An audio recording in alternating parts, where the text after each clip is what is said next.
Tombokilasy tombokivavy, anjaran'ny vato ny mampikirina ny rano, anjaran'ny rano ny mamela ny voly. Koa matoy isika voronanona toy izao dia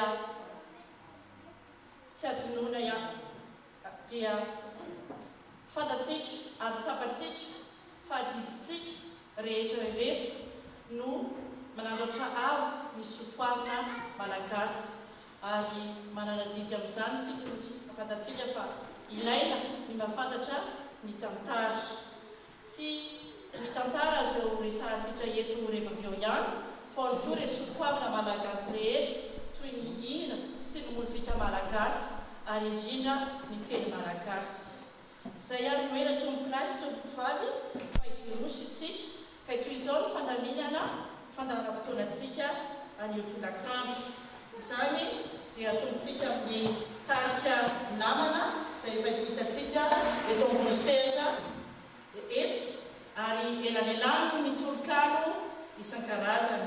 Avy eo kosika dia roso amin'ny lohabalandasy izay tarihany Ramatoa Lucila Rabeamanana ary arindrany Ramatoa Saloy Rakotondrina. Koa dia mirary tolakandro feno fifaliana ho anareo misaotra tombokolay mankasitraka tombokivavy.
Miarahaba-tsika rehetra koa izay feky izay dia fangatana manokana nataoko pastera dia atolotra azy manokana zay zay.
falesy dia indro amboara tolokano vetsoina ho antsika anio notsongaina tao anatiny rary ho an'ny tanindrazana amboara tolokano narindrany di na Raingosan Henri izay fatatsika tsara mpikambanao ny poety sy mpanoratra malagasy na Union des poètes et écrivains malgaches dia indro ikiasika fa lasa zanatany kanefa sofa nisy ireo tsy nanaiky izany tao ny Menalamba sy ny Sadiavay ny fampitana ela tamin'ireo vazaha tao ny VVS tao ny Ralaimongo ny MDRM sy ny afa-tsy voatonony samy niady hatrany tsy nanaiky ionony fa eran-tany koa ny rivo mpahafahany izay nanozongozony ny zioka mpanjanany ianjera sy ikody.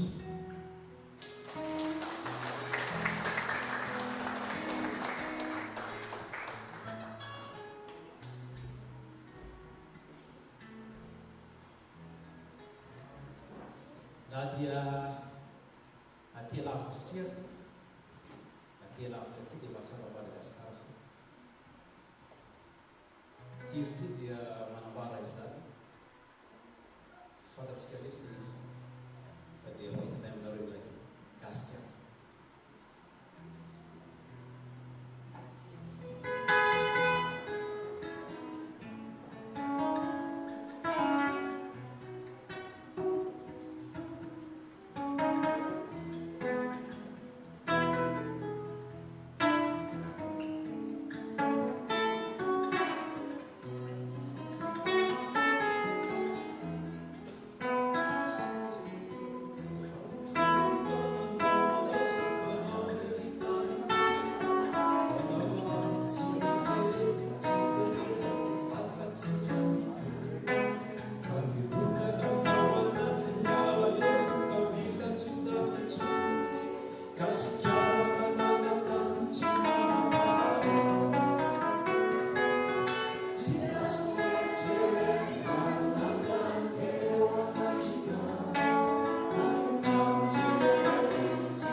tany lavitra dia manadinonay nitoirana nandao hitady ravinahitra ka mireny misahirana aza-pirininy ireo tsy aby foazy mba iredareta ho tonga saina reo maro mpandetika ny firenena ao tokoa reo mitolony mba aleo teny gasikara namoniny ainy nanao solona ho an'ny zanaka mampara eny efa hoem-polo taona no nahazoantsika izany nefa dia saritsary ny tsy mbola tafavoaka ihany ny sotoavy nazariny naizanaiza tany ale ny orafoza tsy hay zoviana ka rahabarabao ny mpandeha tandrofo koa ny fihavanana ampianaritsy ny titena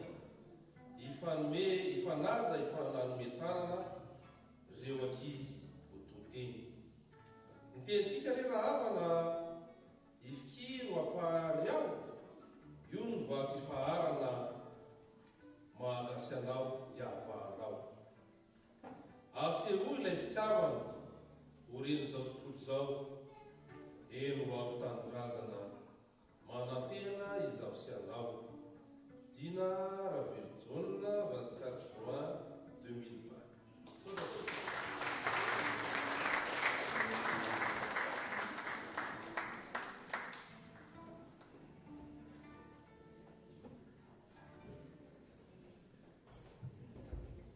aitina nanoratra an'izay tononkalo zay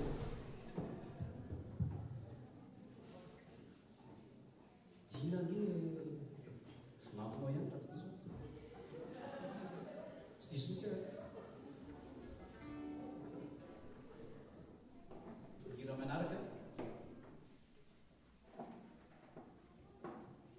tolony malagasy anadiadiny tolona natao malagasy tamin'ny fito amby efapolo sika rehefa avy eo a itsika kira koa zany tolona natao malagasy tao anaty azopito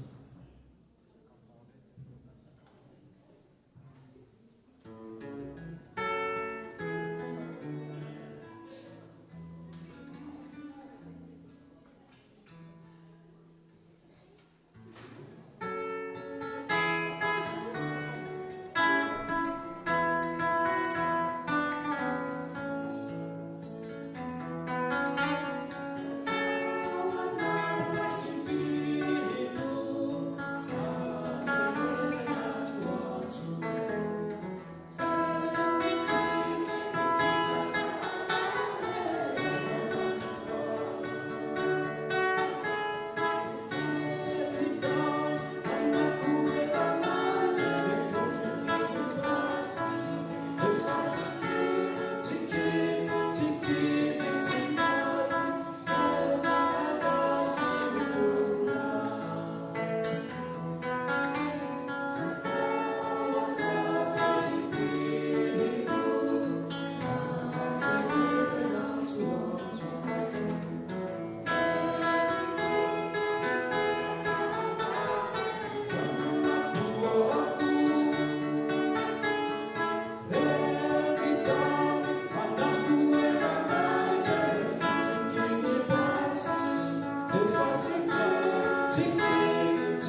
mafloatra dia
tonikalo manaraka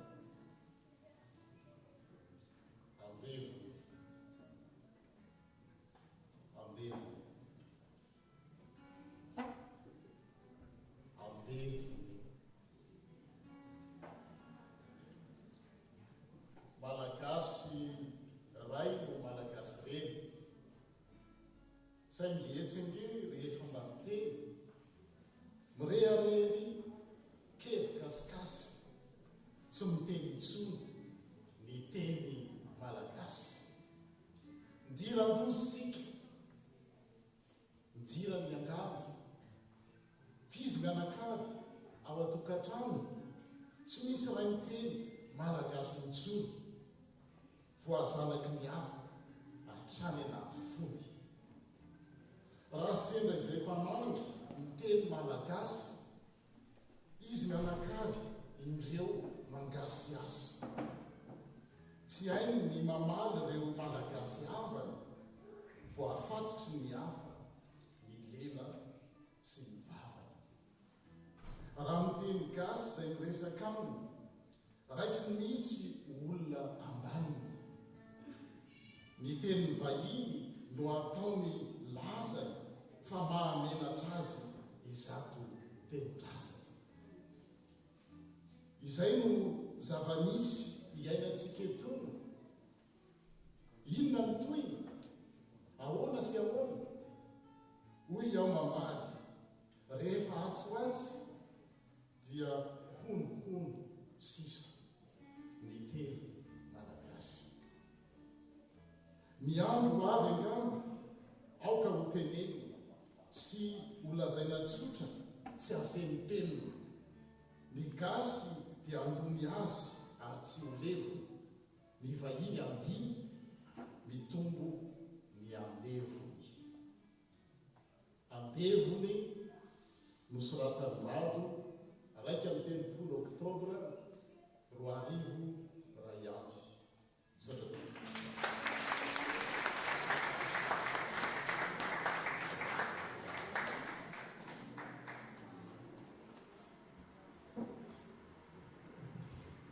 iany aminay zay ndray ny rahentsika manaraka na dia tsara aza ny tany aty ny tanytsika rehekoa dia tsara koa ary tsy ho ady mihitsy ira maraka iany aminay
l'indépendance. L'indépendance n'a pas du tout pour raison d'être d'assurer le bonheur seulement d'une poignée d'êtres, mais une indépendance qui, sans prendre parti, entend à chaque porte en faire goûter le fruit. L'indépendance n'est pas ses dettes et ses dettes, tous ces prêts extérieurs que toujours l'on guette, mais les incessants efforts qui, de notre côté, libéreront des notes les jours à venir de la postérité. L'indépendance n'est pas qu'on laisse s'installer à la place du malgache un parler étranger, mais une indépendance qui nous vaudra l'éloge si, de nos pères, la langue est mise aux premières loges. L'indépendance n'est pas un brouillard trompe-l'œil, un geste ostentatoire et tout verni d'orgueil, mais bien modestement à être comme autrui, pour réfléchir ensemble, discuter avec lui. L'indépendance n'est pas quelconque mirage qui fait croire en soi-même le seul fort et sage, mais les opinions plurielles qui cherchent de concert un lendemain de gloire pour la nation entière. L'indépendance n'est pas qu'on laisse libre cours aux idées extérieures pour régner au grand jour, mais une indépendance qui engendre la joie à hisser ses valeurs à une place de choix. L'indépendance n'est pas recherche d'ovation, ni les hurrahs trompeurs qui rendent fanfarons, mais une indépendance écartant les vantards et montrant tôt ou tard les patriotes sans phare. L'indépendance n'est pas que toi, tu manges, alors que la masse va fouiner dans les fanges, mais une indépendance qui puisse assurer que chacun ait sa part et en soit rassasié. L'indépendance n'est pas cet argent à gogo pour l'achat de ceux qui te porteront bien haut, mais une indépendance soucieuse de justice et qui évite au peuple la voie des précipices.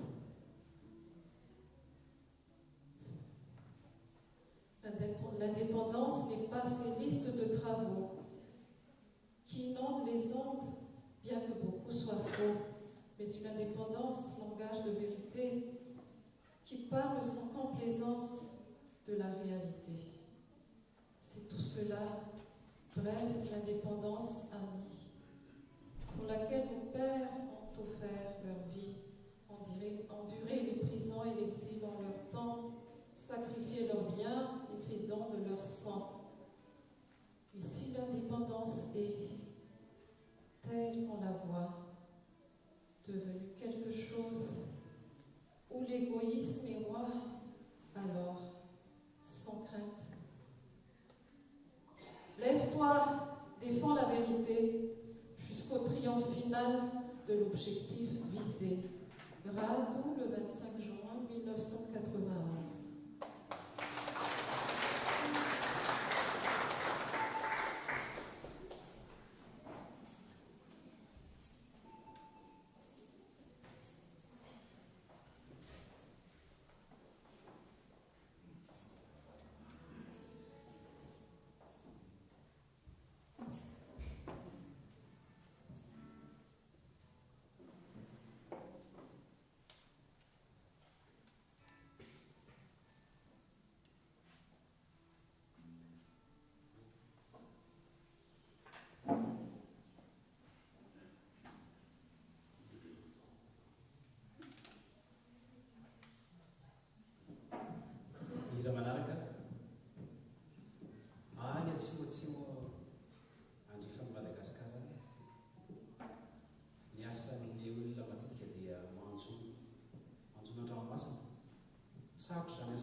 zany izany no entina eo anareo amin'izao fotoana izao. Nemina no nemina.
Sotra betsaka tokoa vita amin'izay zany ny fizana anjara bay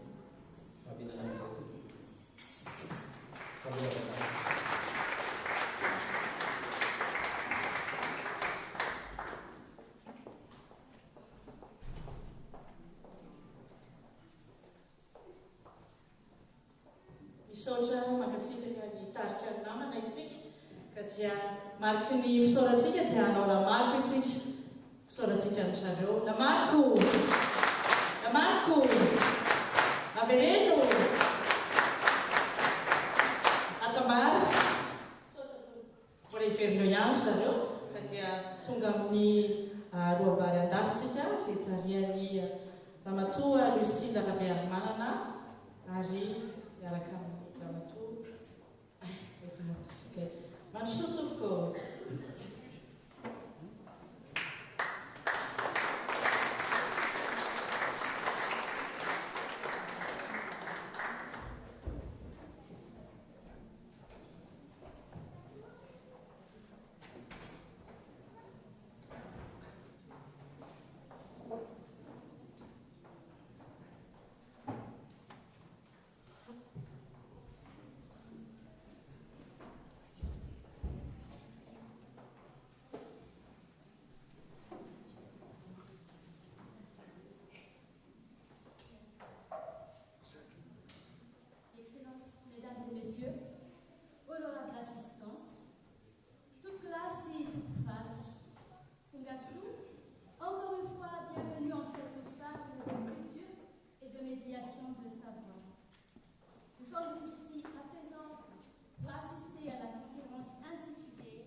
dia malama vavariako sy namanareo filiavanareo amin'ny fiteny izay katahoana moa fa ny tena dia mibeazina tamin'ny antony fanjanahantany.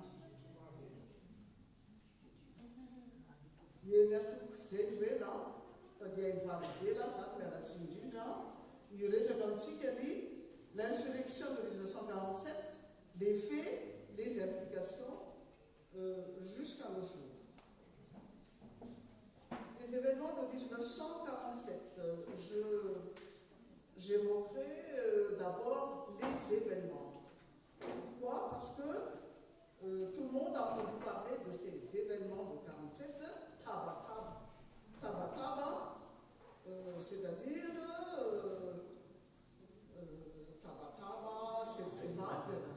très vague. On ne spécifie pas au départ, surtout en 47-48, de quoi il s'agit, parce qu'il était absolument interdit de parler de MTRM ou de parler de rébellion. Le mot rébellion était utilisé dans ce temps par le colonisateur, c'est-à-dire les fonctionnaires, l'administration, les bagages partisans du régime colonial. Mais maintenant, nous parlons, c'est devenu pratiquement officiel, d'insurrection. Je ne voudrais pas tout de suite expliquer la différence entre une rébellion et une insurrection. Enfin, si la question se pose, je répondrai bien entendu. Sait-on ce qui s'est passé exactement à ce moment-là? Qui ont déclenché ces événements? Quels en ont été l'objectif? Et puis surtout, jusqu'à nos jours, quelles sont les conséquences de ces événements qui restent toujours sujets à interprétation, voire à polémique.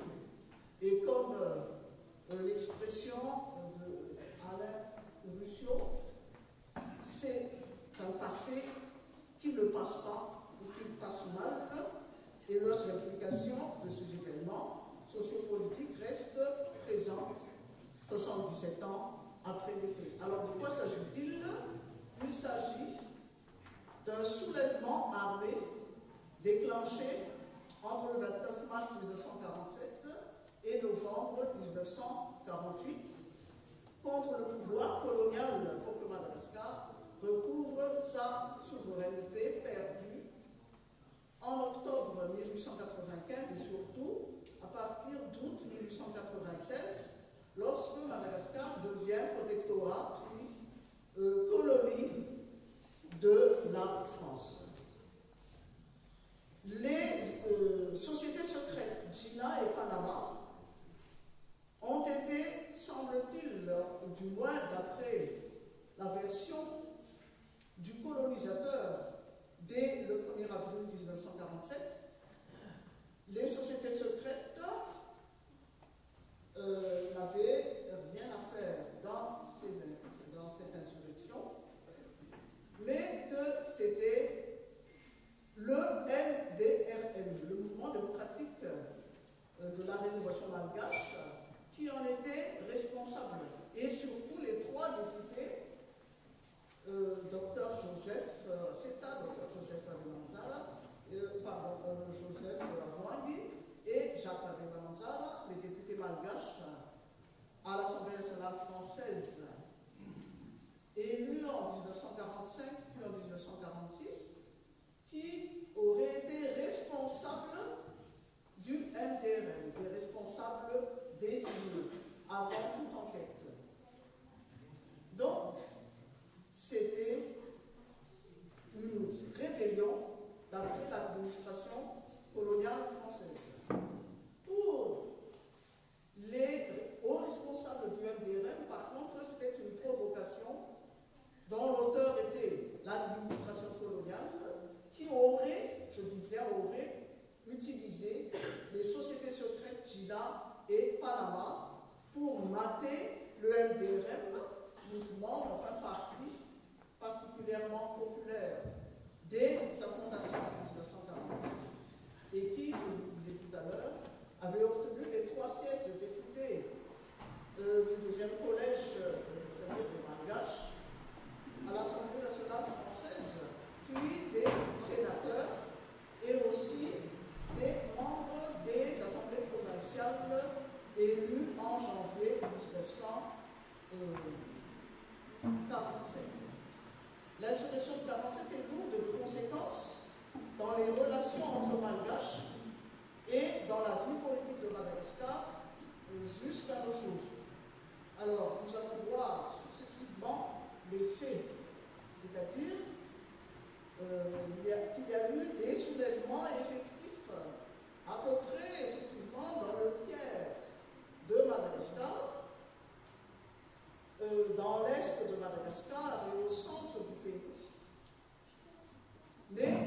je vous le dis d'emblée, l'insurrection a été préparée dans l'ensemble du pays, même si elle n'a pas éclaté partout. Dans une deuxième partie, nous verrons qui étaient les insurgés. Et je dirai tout de suite que ces événements de 1947 et plus précisément la répression consécutive à l'insurrection, cette répression est à l'origine de la recrudescence des conflits interethniques. Et dans une troisième partie, j'évoquerai les crises politiques post-indépendance et cette recrudescence des hostilités interethniques à Madagascar pour aboutir à une conclusion sur la période actuelle. Alors, les faits d'abord. Les faits pour le pouvoir colonial, donc dès les premiers jours d'avril 1947, seules quelques petites villes de la région orientale sont touchées par la rébellion. Mais l'insurrection s'étend en réalité sur tout l'Est et gagne la partie orientale des Hautes-Terres centrales et même le centre des Hautes-Terres centrales, c'est-à-dire depuis le pays de Simieti au nord et jusqu'au sud du pays d'Éthiopie. Alors nous avons ici une carte de Madagascar. J'ai indiqué deux flèches, la flèche verte et rouge exprès parce qu'il s'agit des couleurs du drapeau malgache, en plus du blanc, bien sûr. Alors, Muramanda se trouve ici, exactement, Muramanda. Comme par hasard, un nœud ferroviaire. Comme par hasard aussi, Manakara qui se trouve ici. Muramanda se trouve à l'est de Tananarive et passe à Muramanga, passer du loin. À Muramanga aussi, il y a le Tana Proteste qui va de Tana à Tamatave et le Muramanga à la Carotte. Autre fait aussi, dans la région de Manakara, pas Manakara-Ville, mais dans les environs de Manakara, c'est-à-dire là où se trouve un grand nombre de plantations de café. Comme par hasard, ce sont des salariés des colons de Manakara qui ont été formés déjà pendant la guerre en 1943 par celui qui deviendra à partir de 1958 le président du MONUMA, Nzazona, a sensibilisé et a entraîné des travailleurs des caféiers de la région de Manakara, et c'est autour de Manakara que se trouve le centre de déclenchement, le deuxième centre de déclenchement, dans la même nuit du 29 mars, l'insurrection. Mais très vite, l'insurrection gagne, je dirais, globalement, le reste de Madagascar. C'est-à-dire, à partir de Muramanda d'abord, en direction de tout l'Est, c'est-à-dire la région de la falaise orientale, ensuite vers la côte. Mais sur la côte, pas Tomasna. Parce que Tomasna, premier port de Madagascar, était bien protégé, bien défendu par l'armée coloniale, ou du moins ce qui en restait. Donc, en direction de l'Est, vers le nord-est, autour de Tomasna, en direction de Gravaten, de Foulpointe, de Fénéry-Vest, en direction de Soneranjourou, et vers Mananara Nord exactement, et vers Marwantseja, et de là vers l'intérieur, c'est-à-dire vers le pays Tsingé. D'autre part, toujours à partir de Muramanga, l'insurrection a gagné la région de la ligne de chemin de fer en direction de Dambatouazaka. Mais cette région d'Ambatouazaka, elle a été aussi fortement défendue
elle-même n'est pas touchée. De même, à partir de la proteste, Vatmanji, Manu, Musuvakia, Mananzali, Manakara, Filipen, Farafana, Vananja. Mais là aussi, les insurgés n'ont pas pu maîtriser ces villes-là qui étaient bien défendues. Il n'en reste pas moins que l'insurrection a gagné l'intérieur du sud-est, le pays Antemou, le pays Zafmamili, puis l'insurrection a gagné les environs de Fianarantsu, qui devaient être attaqués à partir de Alakamisi, Uten et de Talata-Napak, et ils sont même allés au-delà de Fianarantsu, et en Dumassou, Alakamisi, en Duma, etc. Ils sont descendus vers Bussi, vers Roubaix, etc. Bref, toute cette région du sud-est. De même à Diego Suarez. Diego Suarez, il y a eu un début de déclenchement de l'insurrection au camp dans un des camps militaires de Diego Suarez, bien sûr. C'était le port stratégique de Madagascar pendant la colonisation et même après. Ensuite, à Majanga, il y a eu aussi déjà des troupes insurgées qui étaient sur place et qui n'attendaient plus que le signal pour attaquer la gendarmerie, pour attaquer les bureaux de l'administration. Il en était de même à Tana. À Tana, ça n'a pas éclaté, mais je vous fais remarquer que le plan d'attaque des camps militaires de Tana a été conçu par le lieutenant Albert Rangiamarmanana. Mais 2 jours avant le déclenchement prévu de l'insurrection, le 27 mars, donc, à une réunion qui s'est tenue à comment ça s'appelle, Tazubatu. À Tazubatu, le lieutenant Albert Rangiamarmanana s'est rendu compte que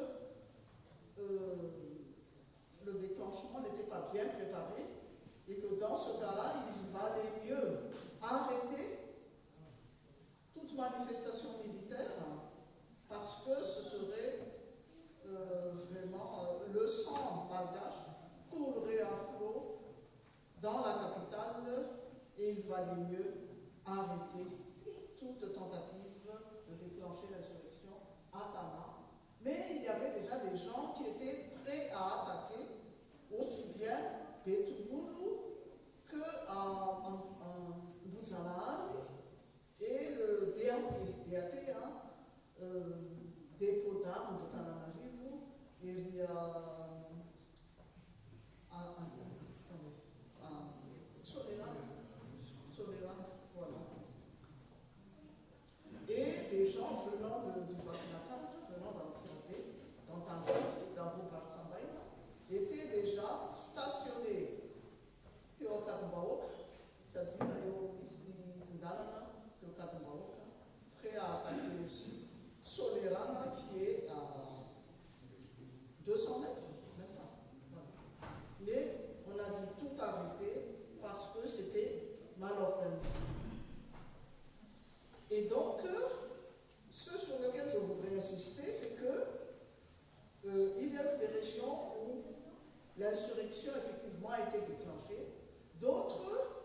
par des négociations avec les députés français à l'Assemblée nationale ou avec les représentants du gouvernement français, mais pas de prise d'armes et d'insurrection armée. Mais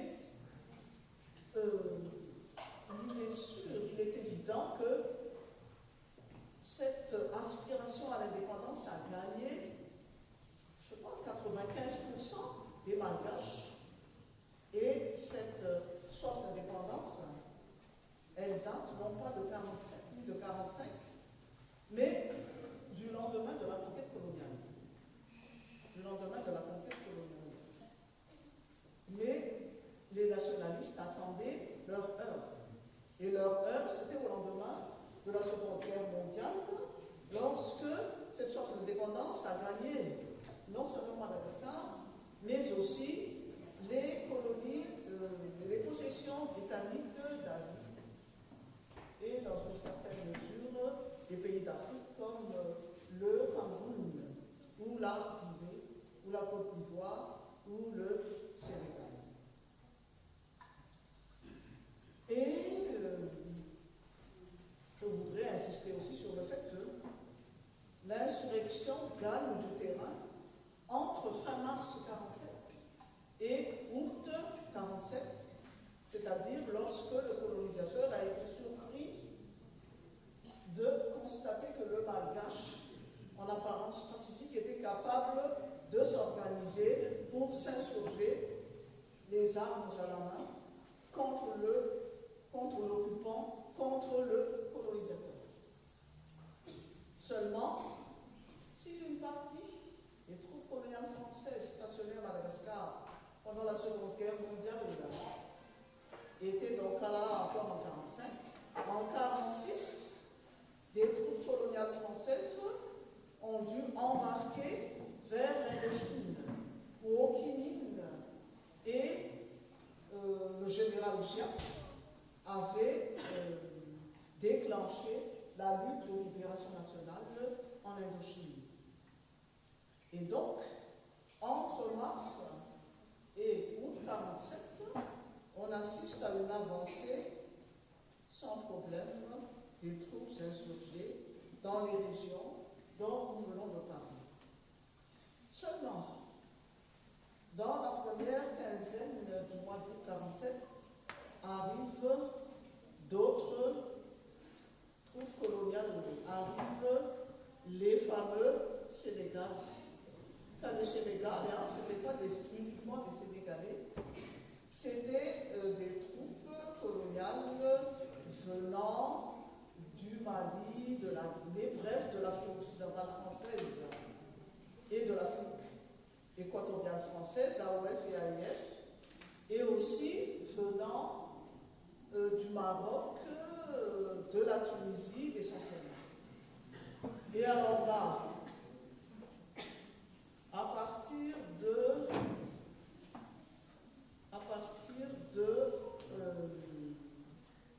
cette date-là, c'est-à-dire à partir de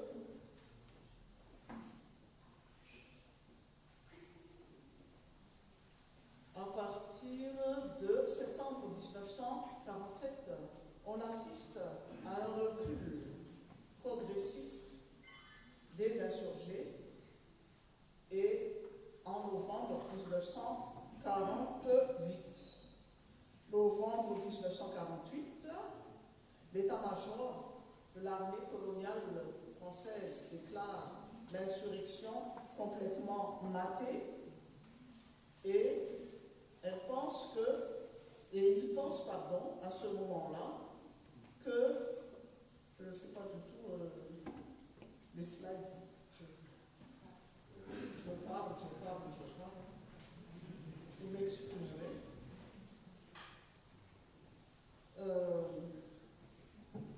Non, ça va. Je vous remercie, mais c'est moi qui suis trop indépendante. Et le cas de l'idée. Voilà. En tout cas, d'après le chef de l'état-major des forces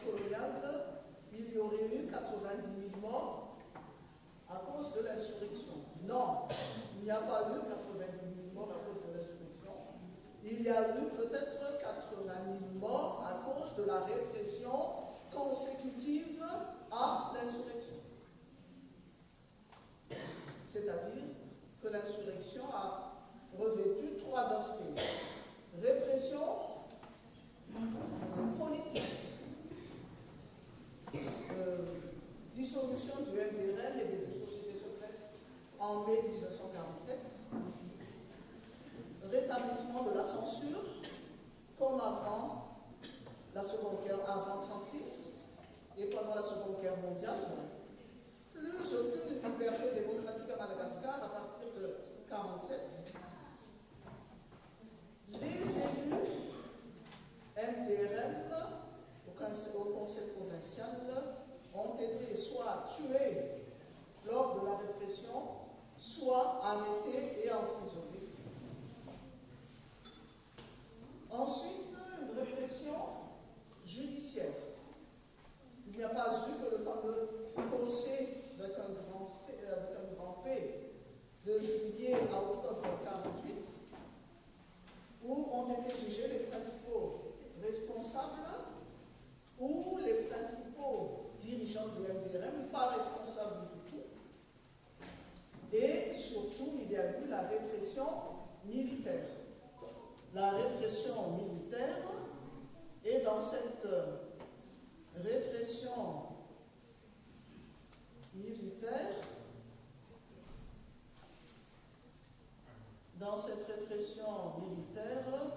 eh bien, le problème, c'est qu'il y a eu pas mal, il y a eu beaucoup pendant cette répression militaire de crimes de guerre, c'est-à-dire des insurgés précipités sur leur village à partir d'armes, ou encore des prisonniers fusillés en masse sans jugement, du genre on découvre des groupes de maquisards insurgés, l'armée coloniale, mais ils ne savent pas comment faire pour les ramener à Mananzar.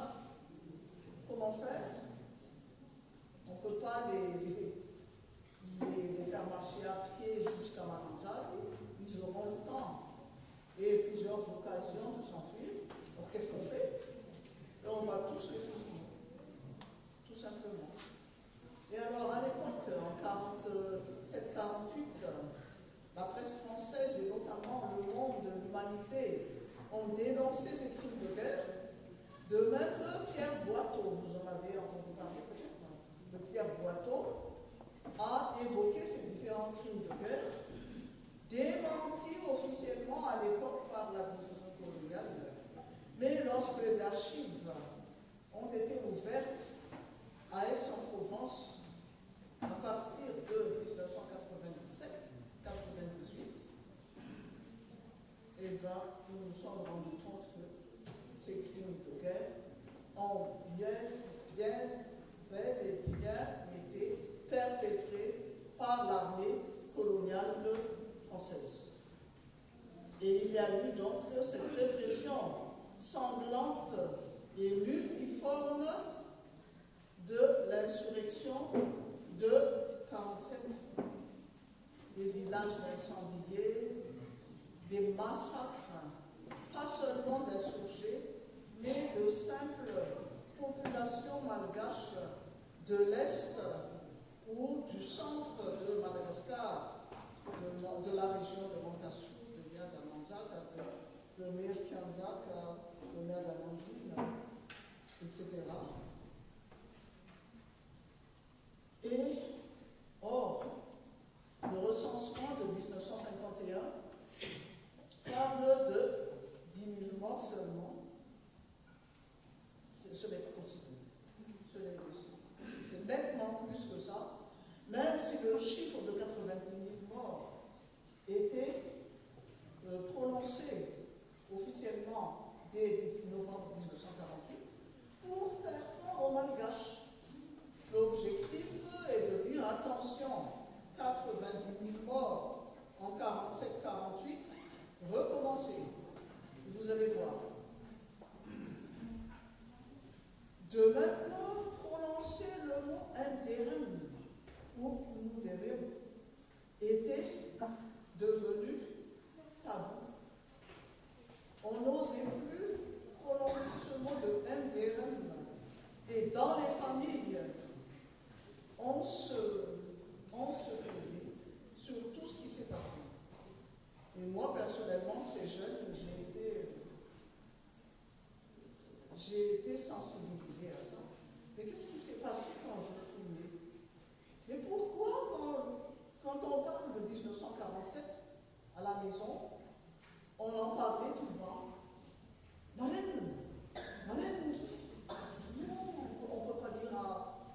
gamine de 7 ans, 8 ans, marraine. Non, non, non. Au contraire, ça vous incite à demander aux parents, aux grands-parents, mais qu'est-ce qui s'est passé? Ben, les langues ne se sont déliées que après 1976, c'est-à-dire sous la Seconde République. Il y a eu certes en 1967, c'est-à-dire 20 ans après l'insurrection, le 29 mars a été décrété jour férié par Monsieur le Président Bertman, mais en mettant dans le même temps, j'ai moi l'expression, les insurgés et les malgaches qui étaient pro-régime colonial. Et ce n'est que sous la Seconde République, avec comme président le président Duterte, qu'on a réhabilité les insurgés et tous les nationalistes malgaches, tous les malgaches qui sont morts pour l'indépendance de Madagascar. Je passe sur les différentes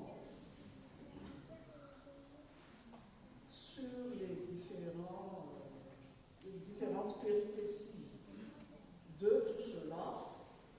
Ce sur lequel je voudrais insister, donc, dans une deuxième partie, mais je vais aller plus vite, qui étaient les insurgés. Les insurgés, c'était des membres, des simples membres du MDRM dans les différentes sections qui existaient du MDRM dans tout Madagascar.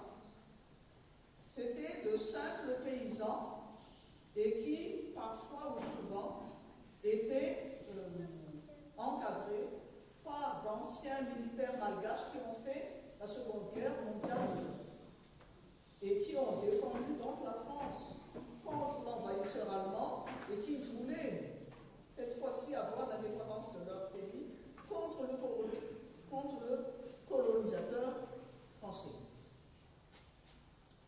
Toujours est-il que la répression de l'insurrection de 1947 est à l'origine d'une recrudescence des conflits interethniques.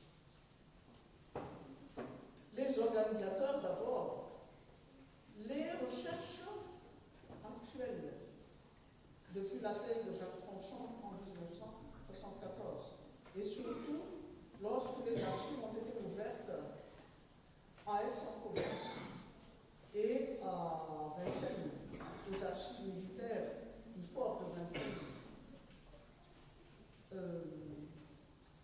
Les recherches ont pu progresser et maintenant on peut dire sans conteste, si on est vraiment scientifique, si on ne veut pas s'embourber dans des discussions politiciennes, on peut dire que maintenant l'insurrection de 1947 est vraiment une insurrection, c'est-à-dire une lutte de libération nationale organisée pour obtenir l'indépendance de Madagascar.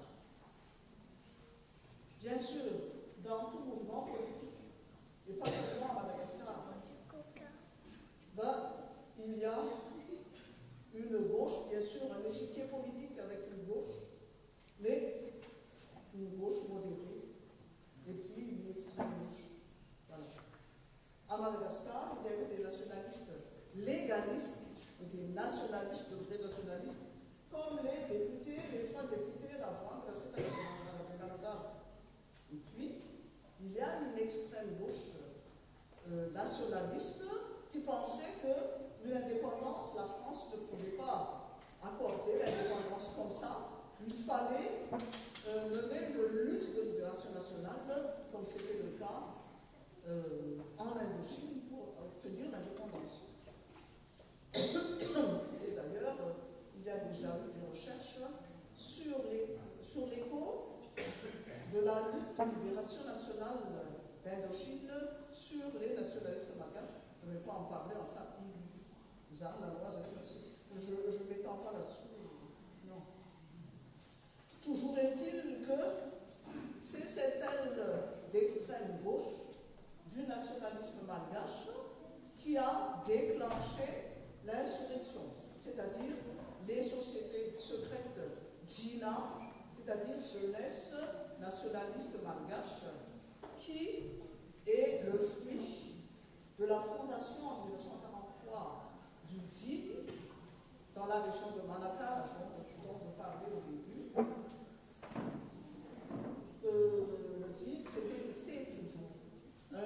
oiseaux nocturnes, parce que la société était secrète, et oiseaux nocturnes qui, lorsqu'il était quelqu'un,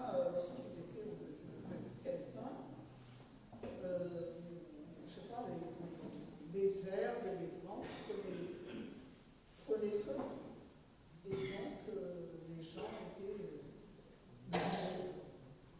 et le Panama, parti national malgache, créé en 1941 à Tamatave et à Tana.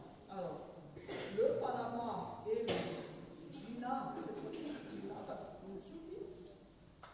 ont formé un seul état-major en novembre 1946 et ont organisé l'insurrection à partir de leurs cellules dans un grand nombre de pays, cellules de région de l'Afrique, cellules fondées donc dès la Seconde Guerre mondiale entre 1941 et 1945, et surtout entre 1943 et 1945 pour la future Gina. Voilà l'insurrection de 1947. Voilà ceux qui l'ont organisé. Et ça, c'est la thèse actuelle donc des chercheurs. La répression coloniale et la montée des conflits interethniques. C'est très facile de dire que, d'après le slogan lancé par l'administration coloniale, les colons et les malgaches partisans du régime en place, que le MDRM égale Mirna. Mirna égale nationaliste. Mirna égale anti-français. Alors que le PADESM, c'est le parti pro-colonial, parti des déshérités malgaches, qui dit PADESM, dit côtier, dit partisan du statu quo colonial. Mais ce n'est qu'un slogan. Je veux dire par là que il y a des Mirna qui ne sont pas nationalistes, comme il y a des côtiers entre guillemets, j'aurais dû mettre côtier entre guillemets. Parce que côtier, là, ce n'est pas du tout une notion géographique, c'est une notion politique. Qui dit padesme, dit côtier, dit partisan du statut colonial. Or, il y a entre les deux des côtiers qui sont nationalistes mondiaux. Il n'y en a pas deux, trois, il y en a des dizaines de milliers, à commencer par Mujadjoni, Pesara, à Justin, à Diego, Pesara, à Alexis, à Féminifest, etc., etc. Je n'insiste pas là-dessus, il y en a beaucoup. Donc, le slogan, c'était « Aro sur les Mernes ». Les Mernes ont déclenché l'insurrection sur les côtes, mais ils n'ont pas bougé chez eux, à Tana, et en Mernes en général.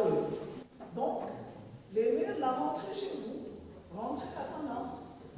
Et il y a eu ainsi beaucoup de concessionnaires originaires de Tana, d'Antirabé, des concessionnaires des aussi qui ont dû rentrer chez eux. Et on assiste donc au lendemain de la Seconde Guerre mondiale, à partir de 46, 46, 47, 48, à une baisse de la cueillette du café notamment. Je n'insiste pas, ça fait partie de ma thèse, mais de ma thèse d'État, je veux dire, justement, je voulais tout corriger tout à l'heure. Il y a deux thèses, de longtemps il y avait deux thèses. Une thèse de troisième cycle et une thèse de...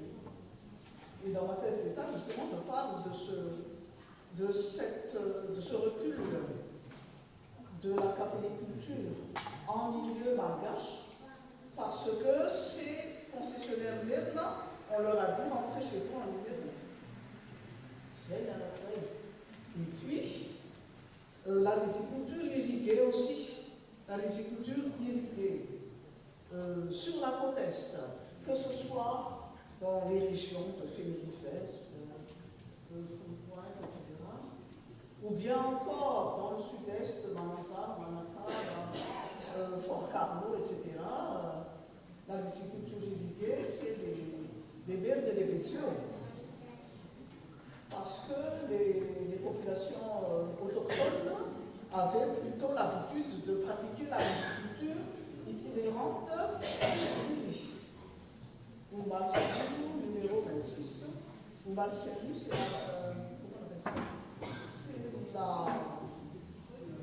c'est la revue, merci, c'est la revue du département d'histoire. Bon.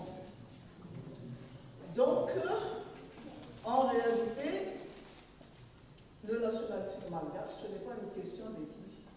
Si malgache, mais ni entre les guillemets côtiers, non. C'est une question politique. Et on trouve des maires là des deux côtés, on trouve des entre les guillemets côtiers des deux côtés. L'objectif commun étant de chasser l'occupant, de rétablir la souveraineté de Madagascar qui a été enlevée par les Français en 1895-1896. Et par conséquent, avant l'insurrection et pendant l'insurrection même, il y avait cette unité des Malgaches dans la préparation de l'insurrection, dans les campagnes électorales pour les législatives de 45-46, une unité nationale à base ethnique, mais pas à base politique, politicienne, à base ethnique. Il y a une culture malgache avec des différences d'évolution suivant les régions. Mais il n'y a pas plusieurs cultures à Madagascar.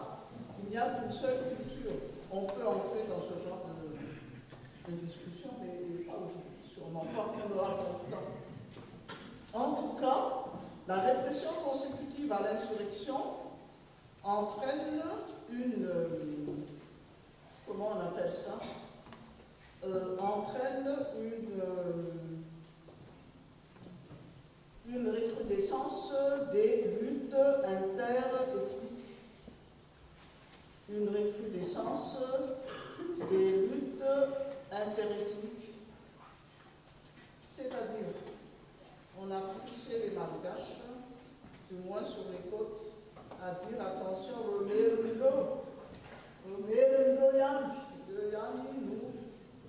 voilà l'autre Madagascar, les gens, là, le côté, vous êtes des gens bien.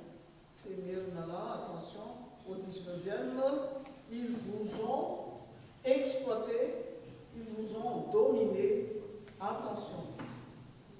Et à chaque crise politique à Madagascar, on appuie, je dirais on, c'est-à-dire aussi bien des hommes politiques des deux côtés, c'est-à-dire aussi bien des hommes politiques venant des Hautes-Terres centrales que des hommes politiques venant des côtes qui appuient sur ce bouton particulièrement dangereux parce que ça pourrait être à l'origine, ça aurait pu être à l'origine de luttes interethniques comme au Rwanda, c'est déjà un élément. Et chaque fois il y a cela, et même jusqu'à nos jours, il y a toujours maintenant cette exploitation politique des différences entre les différentes populations de Madagascar. Mais c'est très grave. Pourquoi c'est grave? C'est grave parce que on a tendance à cultiver cette division entre Malgaches, alors que si on prend le cas de la France, quel était l'ennemi numéro 1 des Français en général, des résistants français, qu'ils soient gaullistes ou communistes pendant la Seconde Guerre mondiale, sinon les collabos, bien entendu, et le Troisième Reich et Hitler. Mais vous le savez autant que moi, j'espère, qu'après la guerre, et jusqu'à nos jours, la locomotive de l'Union européenne, c'est-à-dire de la CECA, Communauté économique du charbon et de l'acier à partir de 1951, puis la Communauté économique européenne, puis l'Union européenne maintenant, la locomotive, c'est les deux puissances européennes que sont l'Allemagne et la France.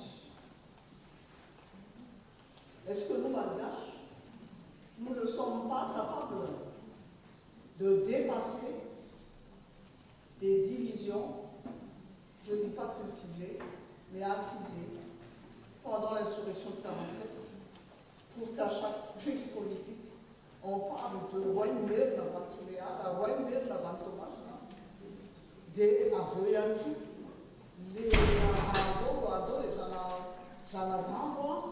on va reconquérir Madagascar.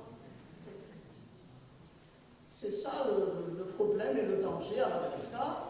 Mais Dieu merci, jusqu'à maintenant, cette culture malgache, ce sentiment d'appartenance à une seule nation, même si cette nation malgache est peut-être encore à reconstruire, ça nous a toujours empêché de nous battre entre Malgaches.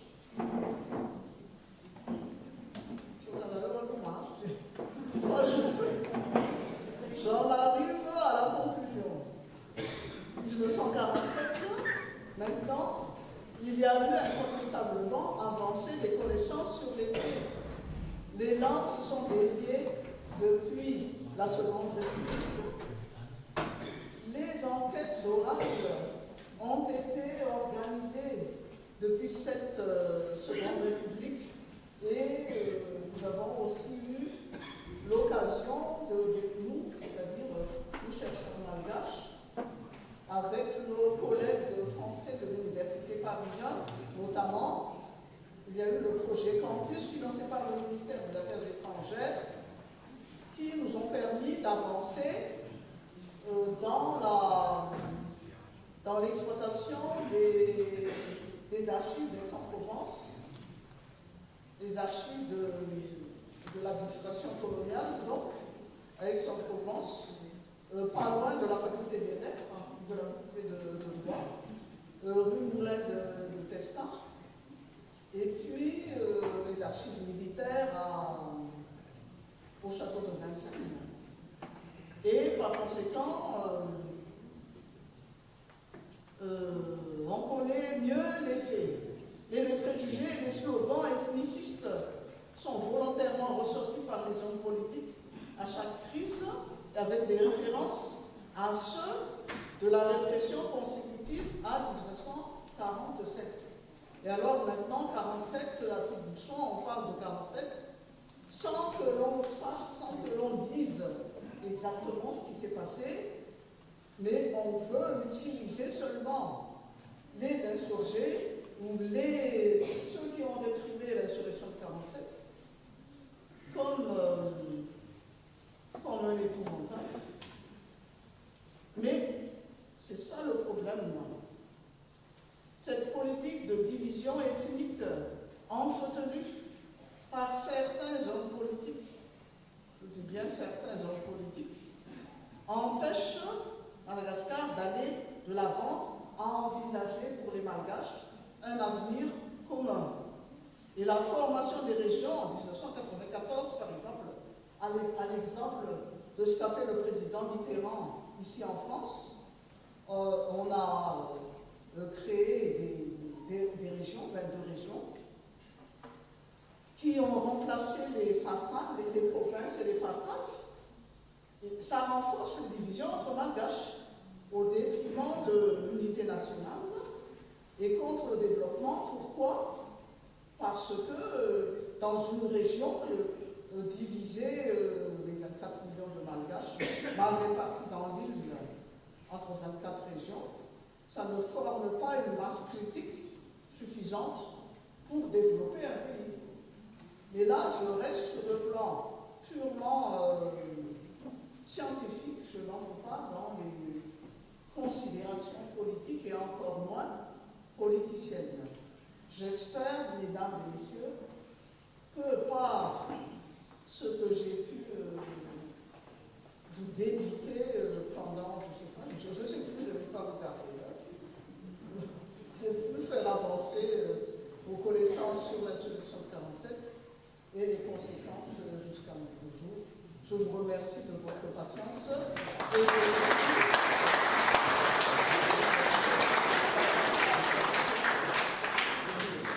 Je suis tout oui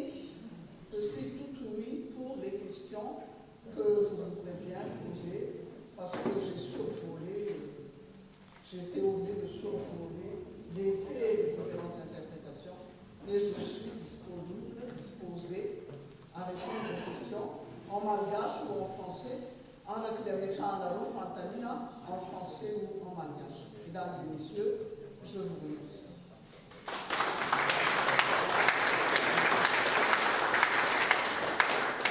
Merci au professeur Christine Bernard. Et si vous avez des questions, vous levez la main, je donne le micro.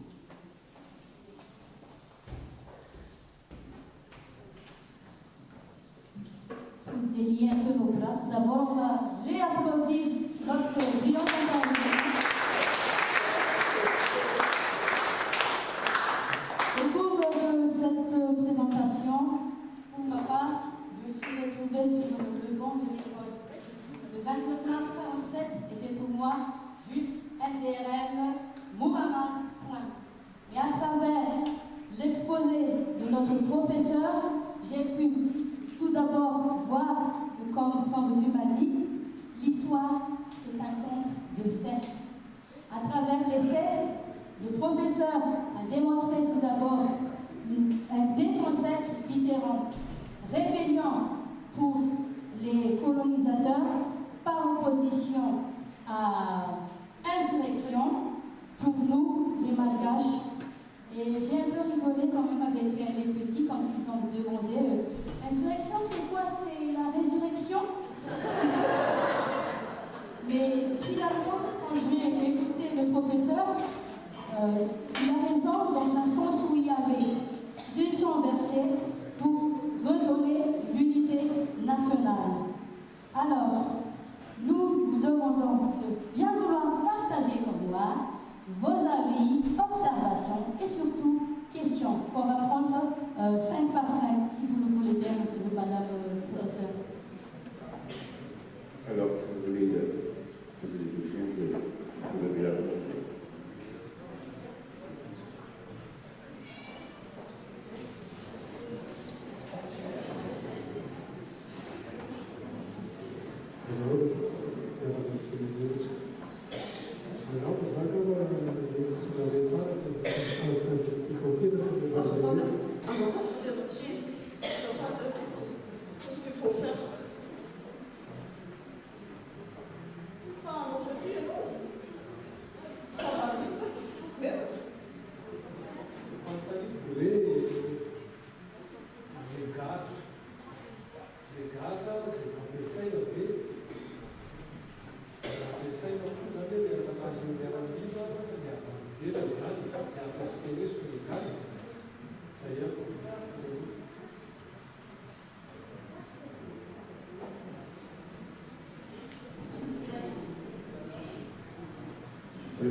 J'ai une question en fait.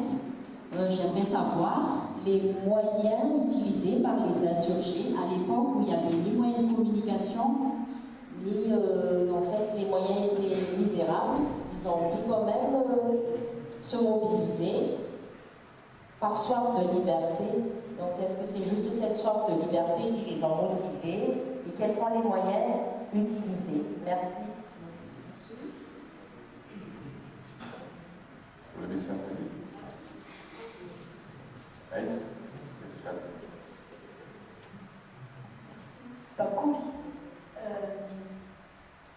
Tamiana, Ujabitsaruk, Ratsaruksa, la série, la Slovaquie, la Japan, Ujabamiana, Janisvisa, en 47, les sujets, c'est séparé dans l'astreinte, c'était terminé, c'était vérité. Ah, il va grandir le monde. Je sais, oui, oui, comme la quête comme ça, il y en a effectivement, il y en a des salons, particuliers, très grands services, c'est beaucoup de personnes. D'autres questions? Oui.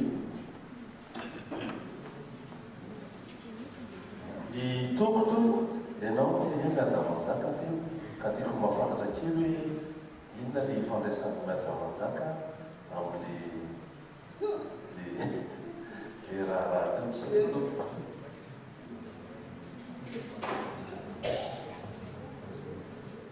Il y a aussi des questions qui sont posées sur le chat. Est-ce qu'on va les lire? Donc on invite ceux qui sont sur YouTube de poser des questions s'ils veulent.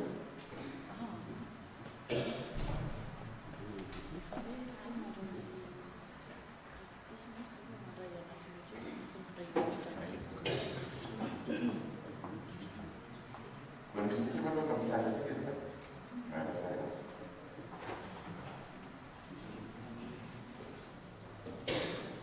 Arabe Maritso, mba tsara mafisy raha azo atao tsara azo information amin'ny moyen de répression de l'état colonisateur zany satria raha mifanity koa zany misy bombardement fait par avion bombardement taloha les toerana misy kontana zany le toerana misy utilisation na avion contre amin'ny lefa zany teneny hoe mba tsara mariana ihany izy hoe ahoana moa ty suppose tsy fanaraka zany le adressé sy miala zay soratako. Je pense qu'il y a 5 questions là. On va peut-être répondre. D'accord, d'accord. Je voudrais répondre à ces questions. Donc, je réponds par ordre. En essayant de répondre en même temps à la deuxième et à la cinquième question. Bon, alors,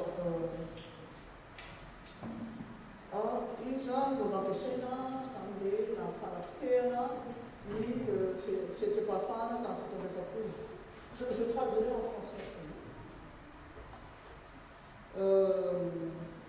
Nisy malagasy ve nampiasaina nentina namono ny malagasy nandray fiadiana zany hoe tamin'le fampandriana tany zany a misy malagasy ve inona ny anjara toerana nomerany malagasy a tamin'le fampandriana tany ka eo a no mipetraka le rafim-panjakana rafim-pitsindrana tamin'ny andron'ny zanatany nisy a ny chef de canton chef de village sy ny sisy nisy ny partisan efa renao raha atao partisan voilà dia reny olona reny zany a dia nampiasainy reny a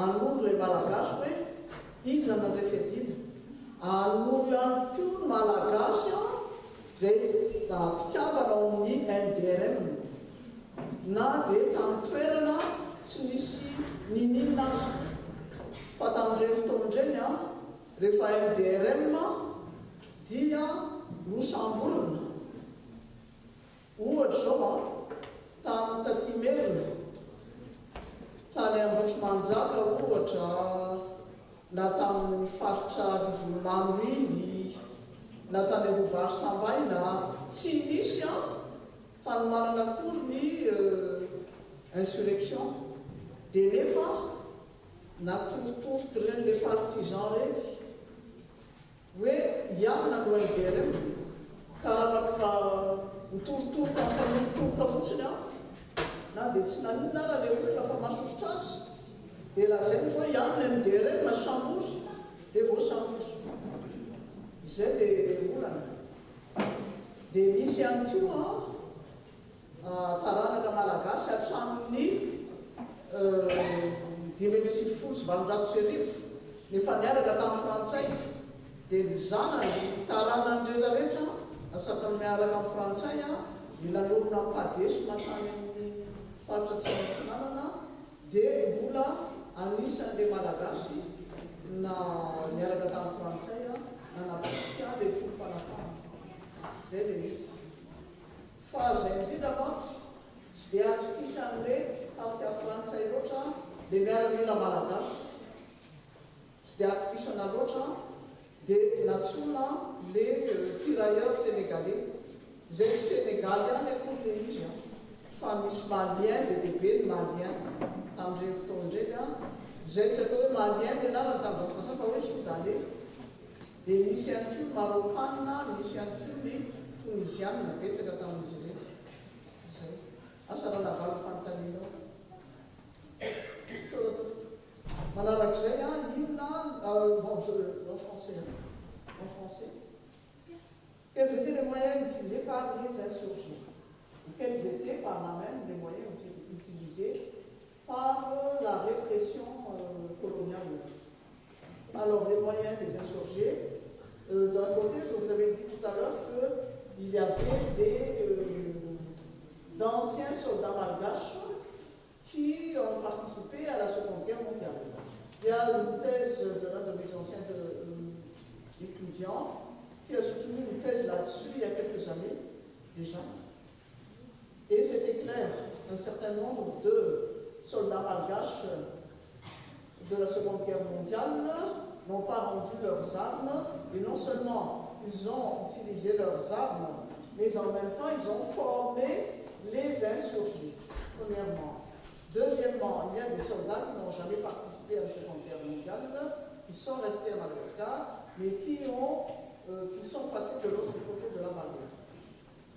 De même, il y a eu beaucoup, mais alors beaucoup de cheminots.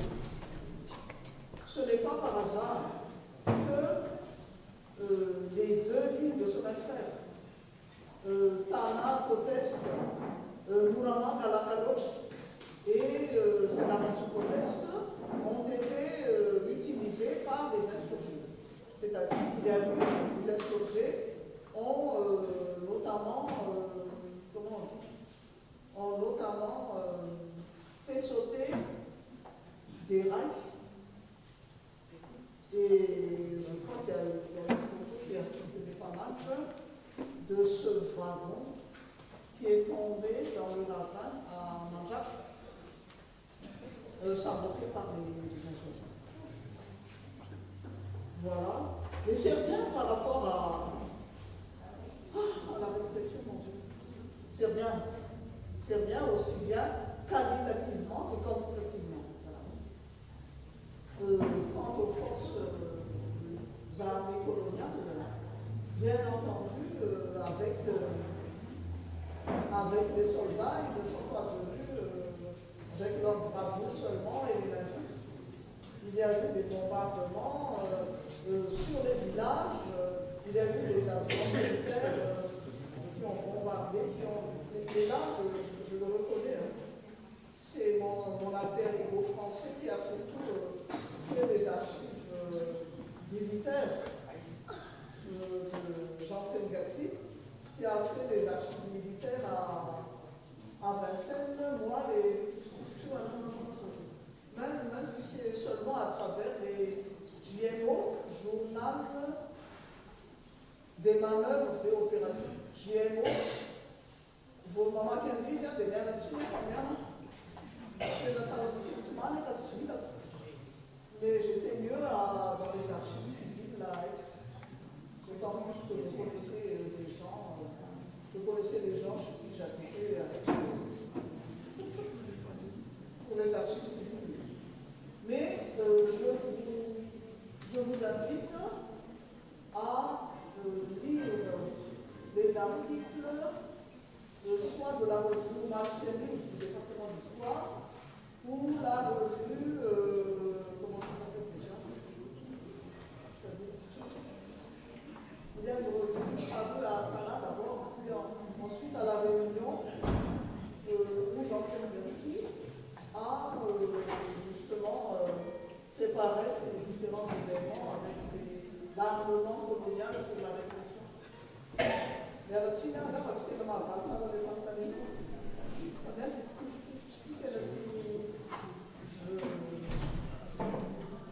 Ensuite, ce que vous avez appris à l'école, à l'MCE, chez nous, collège. Voilà, dans les collèges. On a parlé sur la deuxième république, seconde république. Voilà. Alors, on a parlé de la répression des nationalistes et notamment des nationalistes de la région de Gounomang. C'est-à-dire qu'il y avait une circonscription autonome, la circonscription autonome de la gauche à Mantoul, avec comme chef-lieu Ambattarajac. Ambattarajac, il y avait plein de sections du MPR. Dans toute la région, aussi bien on y trouvait des travailleurs chez les colons que des paysans malgaches, riziculteurs, des commerçants, des pasteurs, etc. Et alors, le chef de la circonscription, et qui était en même temps chef du district d'Ambattarajac, Daniel Le Chevanton, avant même que l'insurrection ait éclaté, il a arrêté, emprisonné pas mal de membres du MDRN. Lorsque ça a éclaté, il a, il a réquisitionné des wagons.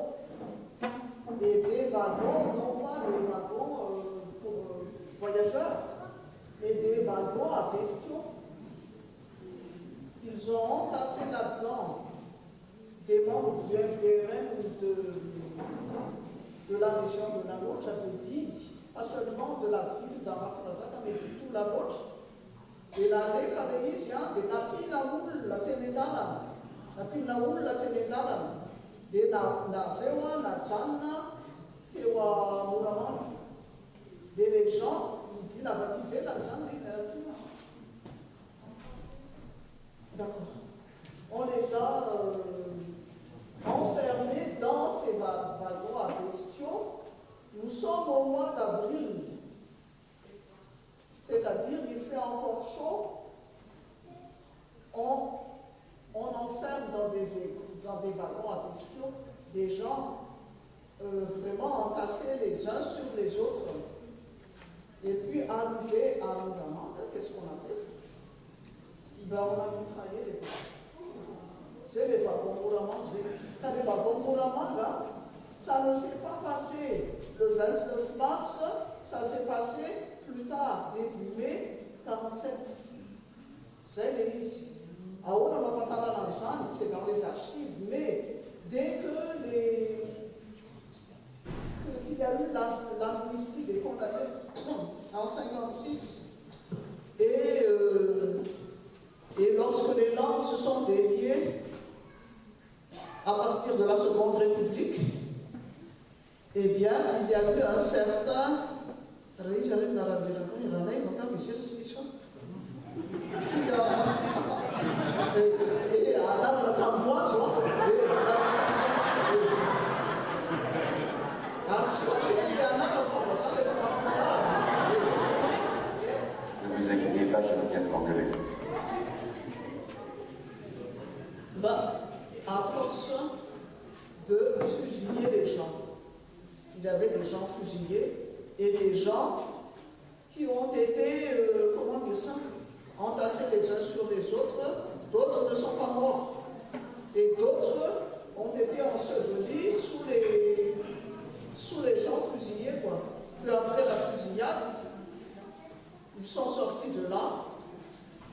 ils ont rampé à quatre pattes et ils ont écrit leur mémoire. Voilà. Et puis il y a eu aussi le cas à Mananzari, dans la ville même de Mananzari, les insurgés ou les simplement du MDRM arrêtés et emprisonnés, non seulement à la prison de Mananzari, mais aussi dans les dépôts de la douane de Mananzari. Comment ça s'appelle?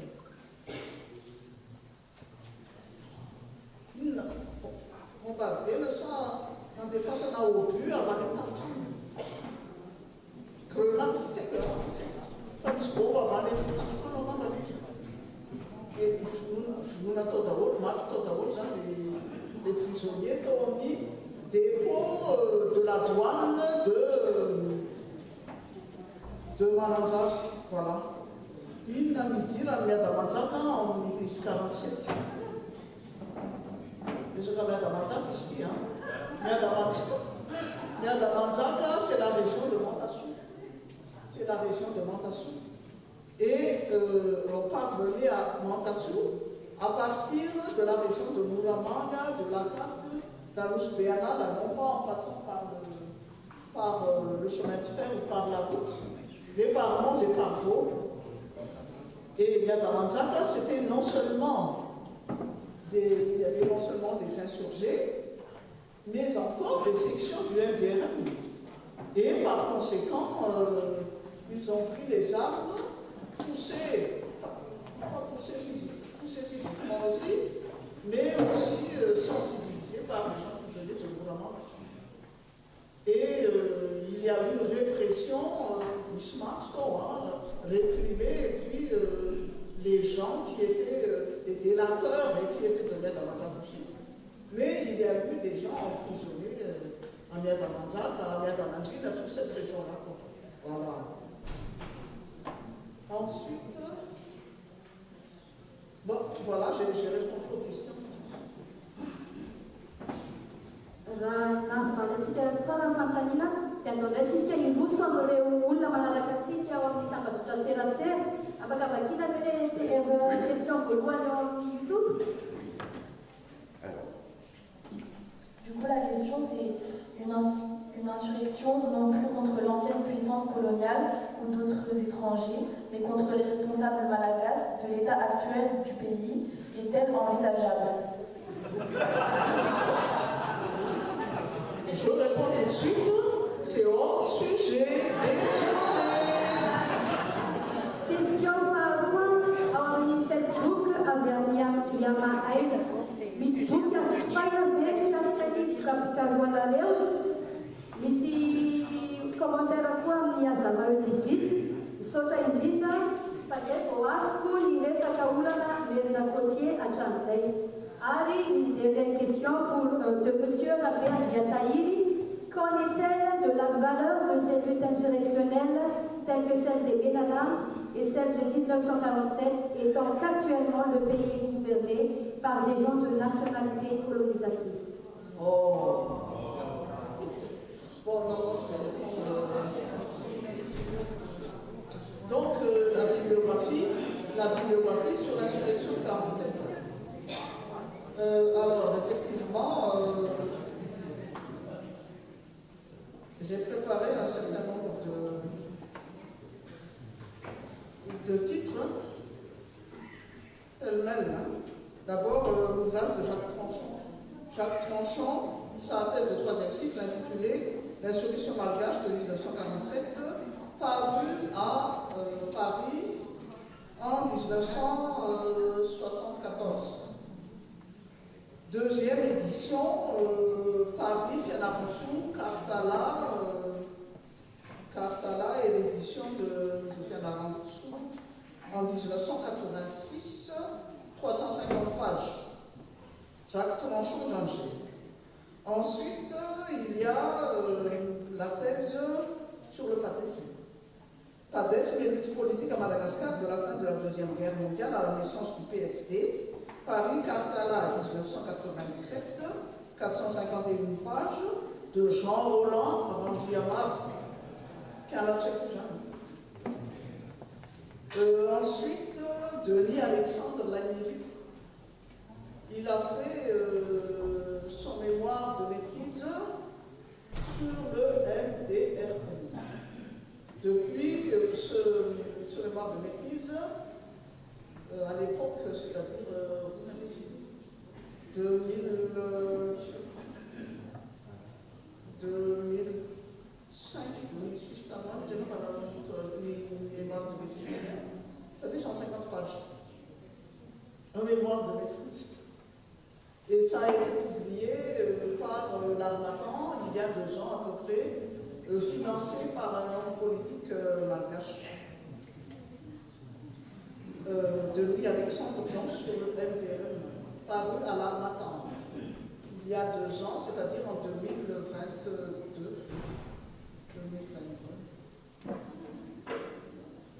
Ensuite,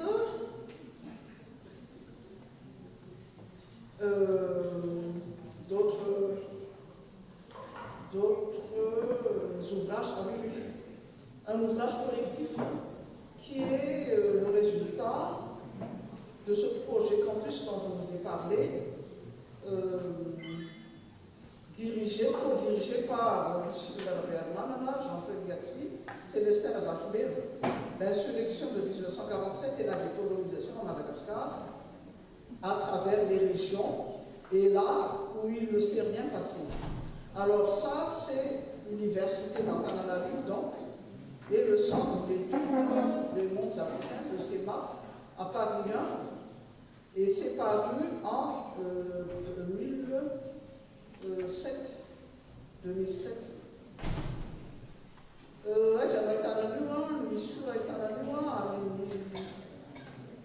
Comment on appelle ça? À l'Armatan à Paris.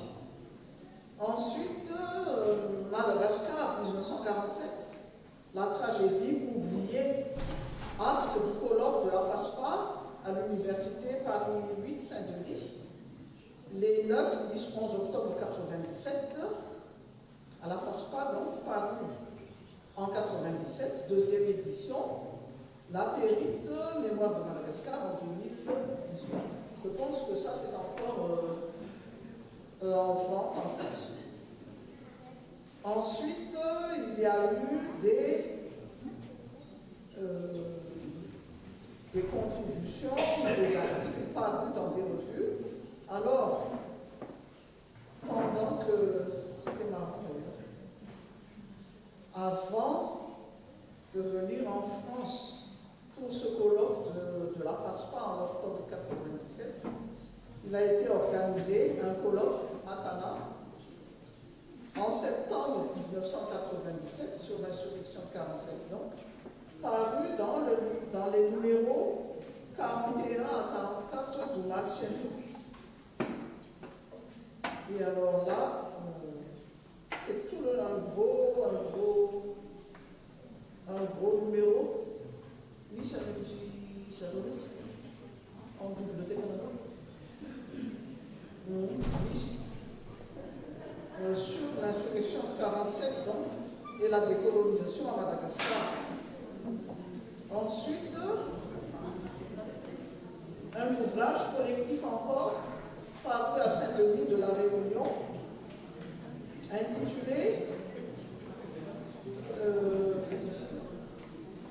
Madagascar, la Réunion 1942-1972. Et là-dedans, j'ai écrit 2 articles, dont là, les Malgaches et la vie politique durant la décolonisation, indépendance et division.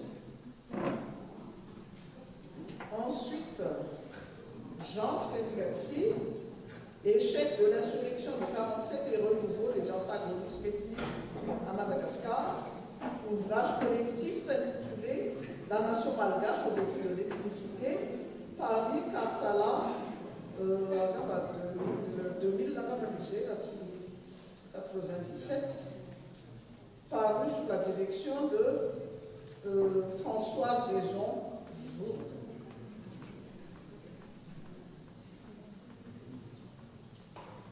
Des initiales. Non, j'ai une statistique. C'est ce dont je me souviens. Nous avons pu écouter notre professeur avec une bibliographie très très riche pour dire à quel point la présentation est le résultat de longues années de recherche. Et on peut également voir la thèse du professeur aussi, le professeur Sorbonne. Mais vous pouvez aussi consulter presque la majorité des thèses qu'elle a encadrées sur le site de la bibliothèque universitaire d'Antananarivo. Moi-même étant une ancienne bibliothécaire de l'université et ancienne professeure. Volani Svetukuni Fantanina. Bientôt.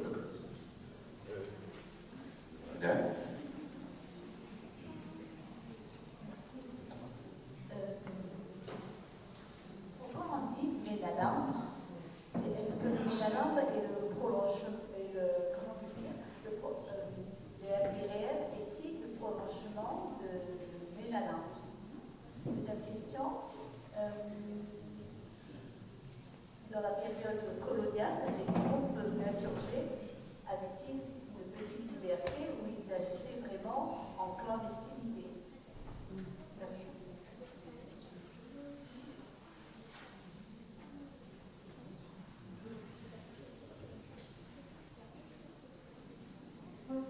Une question? Si vous êtes Fantaminaku, mais surtout pour vous les jeunes, c'est une opportunité pour vous vraiment de découvrir de nouvelles choses par rapport à Madagascar. Remarque kely fotsiny bediako le tanana voatontonina teo dia nefa za mahita zany le antsinanana dia ohatra tsy voatonina izy nefa misy zavatra ohatran'ny makitikitika an'izay hoe izy raha nandeha tamin'ny toerana région dia amin'ny région iny zany dia anisan'ny région miavaka indrindra amin'ny région rehetra hita tao Madagasikara satria be dia be zany ireo toerana zany izay nanamarika ny fanjanahantany tamin'ny toerana iny zany na fonja taloza mbola mitsangana le izy efa rano moa zany fa mbola mitsangana mandraka ankehitriny zany le izy dia nampieritreritra hoe azonao mbara ve tsy hoe amin'itay akory fa en général hoe io toerana ho antsinanana io zany inona marina zany mitaotao very zareo ny miditra inona marina zany teo tsy fantako satria raha tany moa zany dia mbola be dia be rehefa za hitako tany ary za tamin'izany eritreritra mihitsy hoe tony tanàna tony angamba tamin'izany tena tanàna mbazara mihitsy satria tena miavaka mihitsy le tanàna zany dia izay zany fa tiako fantatra hoe inona marina moa nampiasan'io ino moa zany toerana io satria na tao zao dia mbola itsy tokoa ny fazava miretirety ny toerana sotra koa.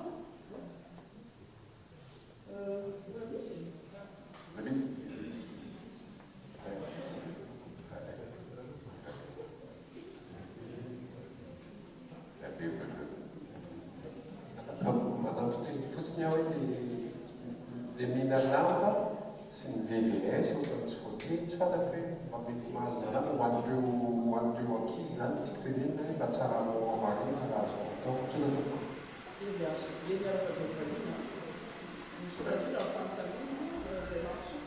Lina tokoa isika aty amin'ny tantanan'i Madagasikara ka za naterakirana hoe milaza tsirana aty.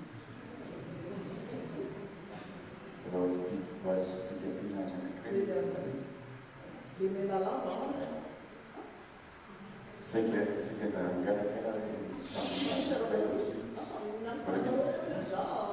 malalaka amin'ny fotoana solana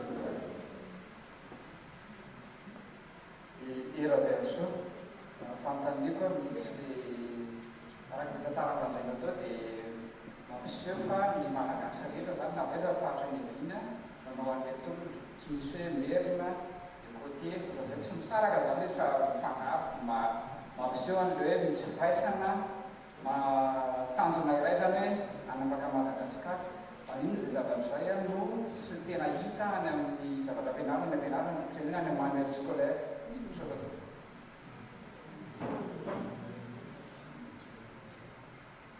Eny fahavarota amin'izay zany le milalava tamin'ny teny gasy tamin'ny teny français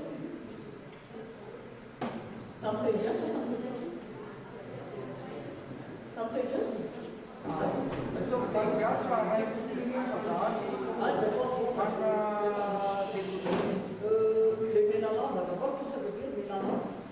Minalamba, texto, notamment, Minalamba, ça veut dire dans les toges sont rouges, et alors cette fois-ci rouge de poussière. Rouge de poussière. Pourquoi rouge de poussière? Parce qu'à la fin, ces opposants à la conquête coloniale et à la colonisation, on ne peut pas encore parler de nationalisme. On peut parler de patriotes, mais pas de nationalistes. À la fin, ils étaient devenus hors la loi et n'imaginez pas nos ancêtres avec la manière dont nous sommes vécus maintenant. Ils avaient des langues. Ce ne sont pas seulement les femmes qui avaient des langues, mais les hommes aussi avaient des langues.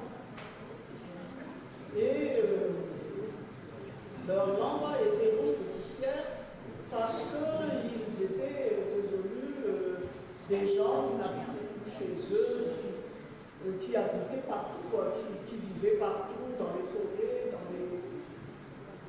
dans la brousse. Et les habits étaient rouges de poussière. Voilà. Mais bon, pour la phraséologie coloniale, et surtout à cette époque, les Minalamba, ce sont des assassins. Ce sont des voleurs et des assassins. Mais ce ne sont pas des voleurs, ce ne sont pas des assassins, ce sont tout simplement des gens qui se sont levés à la fois contre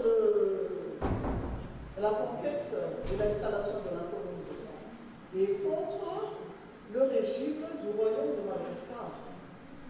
C'est-à-dire que dans le royaume de Madagascar, à partir de Radama Ier, c'est-à-dire à partir de 1810 et jusqu'en 1895, même si les rois et les reines étaient d'origine angile, on assiste tout au long du 19e à l'ascension des groupes statutaires ouvres, les Tsmafuti et les Tsmiamboula.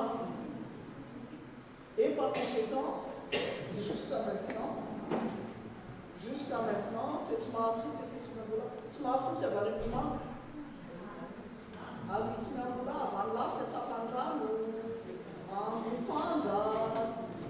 Sabuti, Salamran,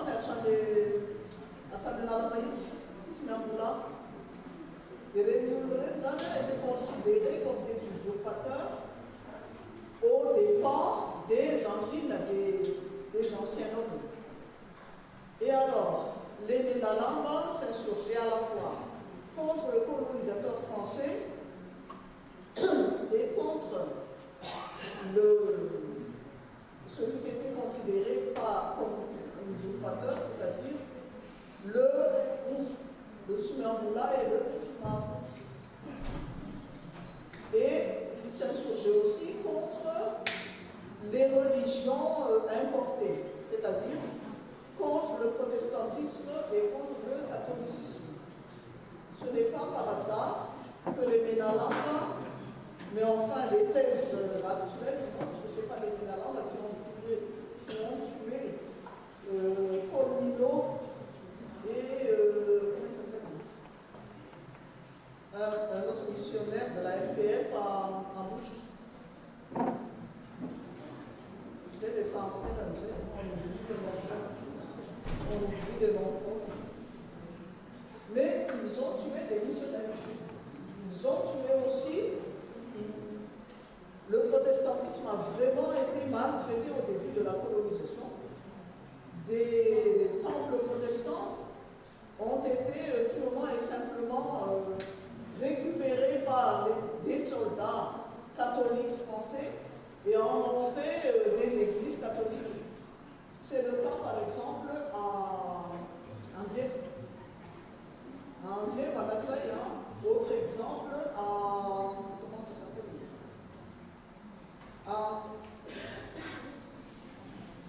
Pas loin dans la Choue.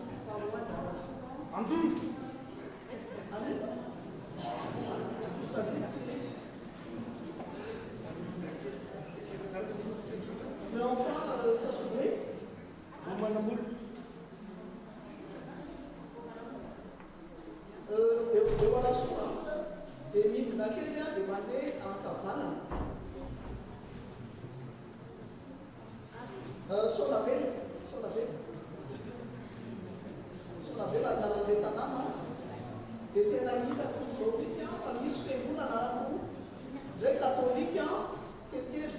Et les protestants, les fanamoniales, ils ont des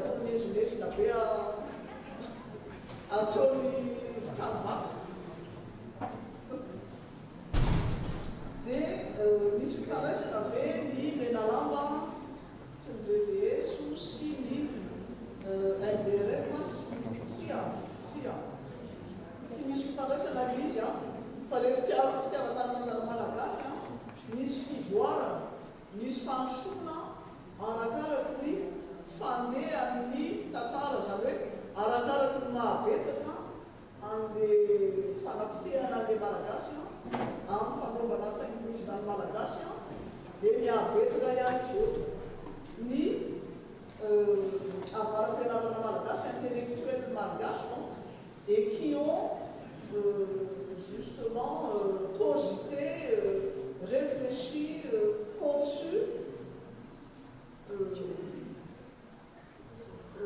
une idéologie nationaliste qui au départ voulait l'égalité des droits entre Malgaches et Français, donc l'abolition de l'indigénat, qui faisait que les habitants de Madagascar et que soient citoyens français soient indigènes sans droit politique. Puis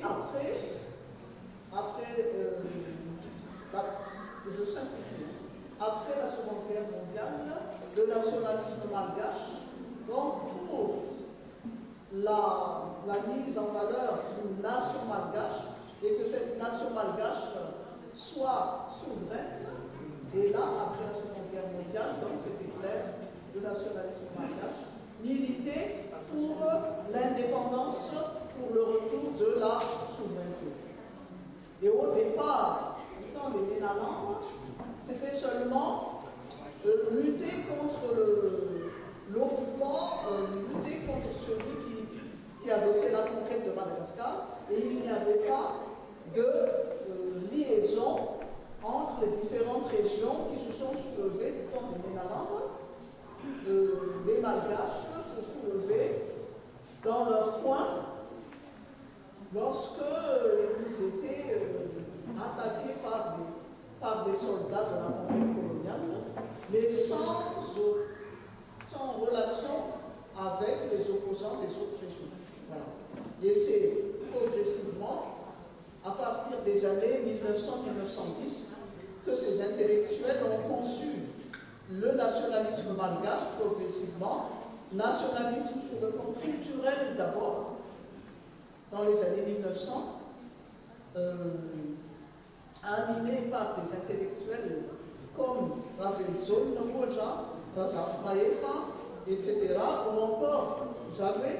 Il faut montrer le rôle des intellectuels formés par la LMS, dans le London Missionary Society, les protestants, les écoles protestantes de l'enseignement supérieur, entre les guillemets, à la fin du XVIIIe siècle et au début de la colonisation, et aussi des intellectuels malgaches formés en France et qui étaient souvent intégrés au sein de la franc-maçonnerie.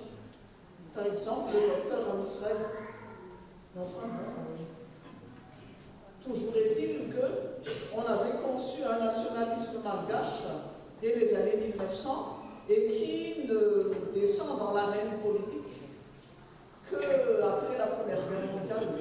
Et la VVS fait partie de cette première vague de nationalisme malgache sur le plan purement culturel.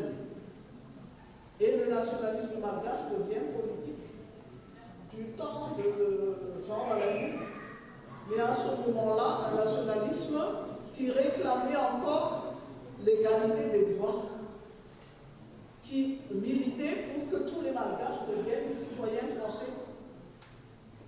Mais on ne pensait pas encore à l'indépendance, à un moment où, en Indochine, par exemple, Lokini pensait déjà à l'indépendance de l'Indochine par rapport à la France, et dès 1929 était fondé au Vietnam le Parti communiste vietnamien, le PCV, et l'année suivante, le Parti communiste indo-chinois. Mais alors, il y avait des Malgaches à Madagascar qui admiraient les nationalistes communistes vietnamiens, et c'était la même chose au lendemain de la guerre. Je suis obligée de rester là, sinon, ne va pas. Ensuite, les groupes insurgés pendant la période coloniale l'avaient, est-ce qu'ils étaient seulement dans la clandestinité? Les insurgés, oui. C'était de vrais maquisards en 1947. Et la maquise, surtout à partir de juillet 1947, c'est-à-dire lorsque sont venus les renforts venant des autres colonies françaises. Ils étaient, c'est le pot de terre contre le pot de fer. Et ils étaient obligés, ils ne pouvaient pas livrer des batailles rangées avec les soldats coloniaux. Et c'était plutôt genre lutte dans le maquis. Voilà. Il n'en reste pas moins qu'il y a eu des luttes légales et légalistes chez les Malgaches, qui s'est exprimée par la presse d'opinion nationaliste, ou bien qui s'est exprimée dans les journaux. Et justement, les journaux ont constitué une structure très importante pour les Malgaches dans leur lutte pour l'indépendance, parce que c'est dans les journaux qu'ils pouvaient critiquer la colonisation et formuler leur indépendance, dont le journal Fanchoubovo, animé notamment par Gabriel Salama et Charles Laratouche. Voilà. Confère la littérature au sens marché. Vous pouvez voir ça même à Aix, aux archives d'Aix-en-Provence. Dans le marché numéro 9 et 11. Vous devinez qui est l'auteur.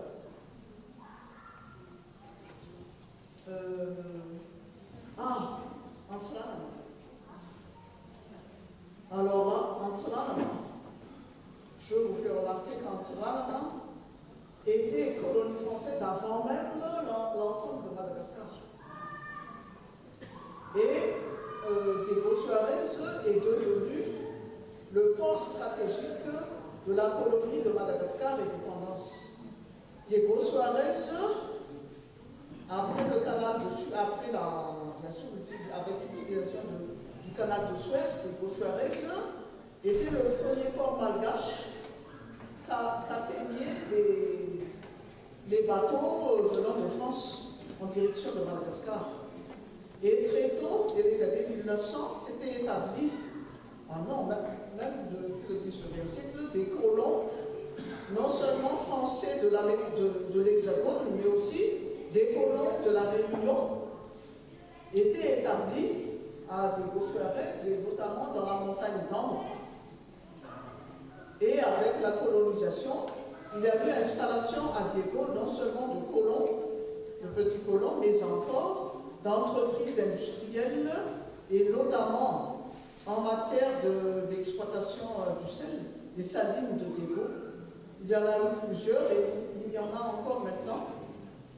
Et Diego, donc, c'était aussi le port stratégique qui a été réaménagé, modernisé dans les années 1930, dans le cadre d'un plan de développement économique et social suite à la crise de 1930 dans les colonies françaises.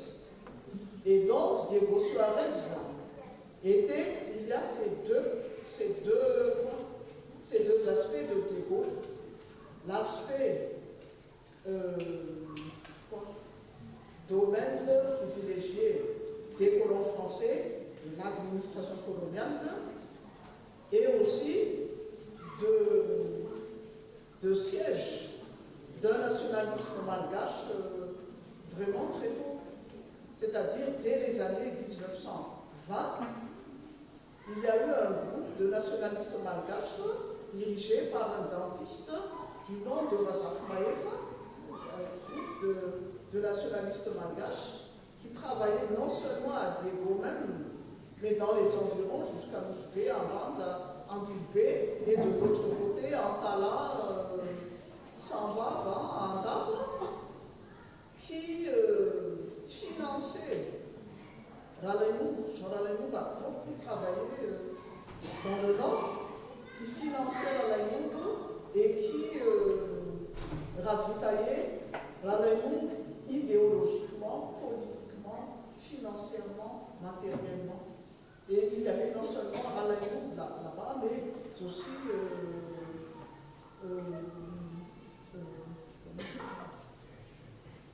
les camarades de Planck et Vittori. Et donc, à Diego, pendant la période coloniale et jusqu'en 72, et même après, les habitants de Diego ne pouvaient pas être indifférents à la vie politique. Ou bien on était pro-colonial, ou bien on était dans l'opposition, donc nationaliste. Et Diego, ce n'est pas seulement les nationalistes politiques, il y avait aussi les syndicats. Il y avait le syndicat CGT, d'abord avec des Français de la métropole et des travailleurs réunionnais. Puis à partir de 1937, les colonisés de l'AOF, l'AEF de Madagascar ont obtenu le droit syndical et le syndicalisme s'est étendu aussi parmi les travailleurs malgaches, dont Diego. Et il ne faut pas oublier non plus qu'avec Tana, Diego a animé un centre de publication et de diffusion de journaux nationalistes malgaches. Et l'opinion est le premier journal d'opinion qui soit paru à Madagascar. Et l'opinion a commencé à apparaître non pas à Tana, mais à Diego. Deuxièmement, Diego, c'est là aussi avec Tana qu'il y a eu le premier maire anticolonialiste et nationaliste, Francis Sautron. Francis Sautron venait de Saint-Pierre, de la Réunion, communiste, syndicaliste de la CGT, devenu maire. Imaginez avec tout le bataillon varié. Oh.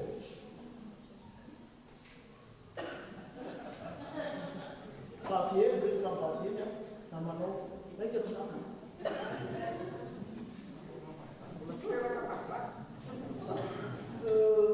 il y avait des notables terriblement antinationalistes à Diego, mais il y avait des nationalistes aussi. J'ai des étudiantes qui ont travaillé déjà sur des arts à Justin. Des arts à Justin, alors là, c'était le notable nationaliste de Diego. Et des âmes,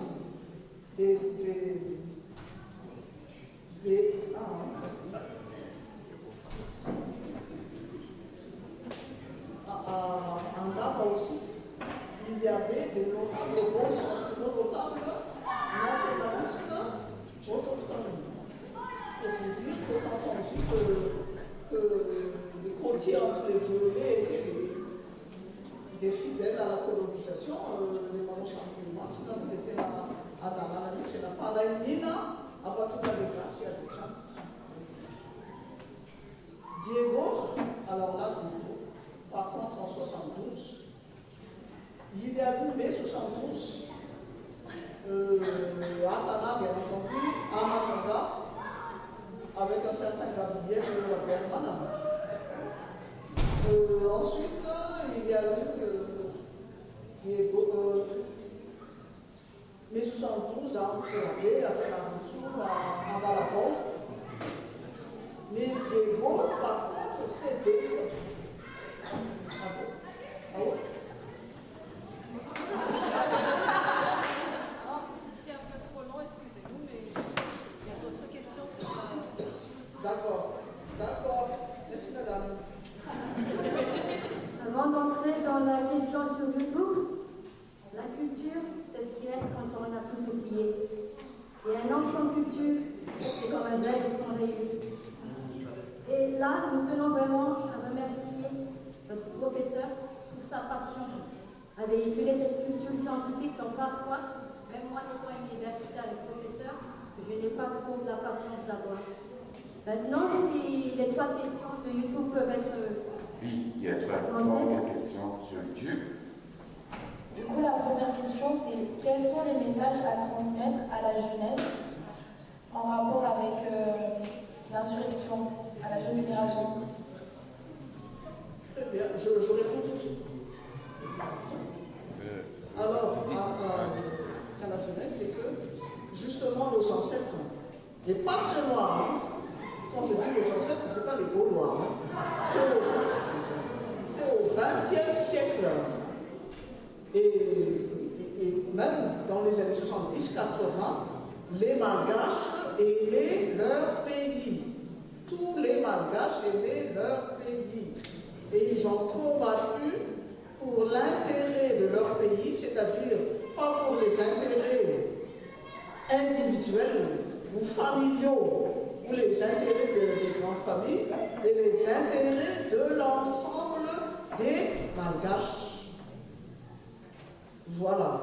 Et par conséquent, comme Afachi, que je donnerai aux jeunes Malgaches, c'est de poursuivre cette idéologie nationaliste, idéologie travaillant pour l'intérêt de l'ensemble des Malgaches. Madagascar est un pays riche de son agriculture, riche de son sous-sol. Les richesses de Madagascar devraient profiter à l'ensemble des Malgaches. Voilà. Voilà ce que je voudrais donner. Je ne donne pas de leçons, hein, mais de... je ne sais pas. Voilà. Il y a encore 3 petites questions. 2 questions. Vu l'emprise tenace des puissances étrangères dans l'économie et la politique malgache actuelle, et la résignation du peuple malagasy, est-il juste d'affirmer que la flamme de 1949 s'est éteinte, 48 s'est éteinte?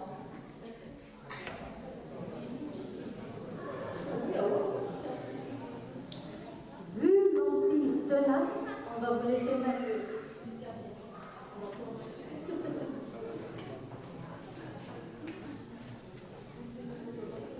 Vu l'empire tenace des puissances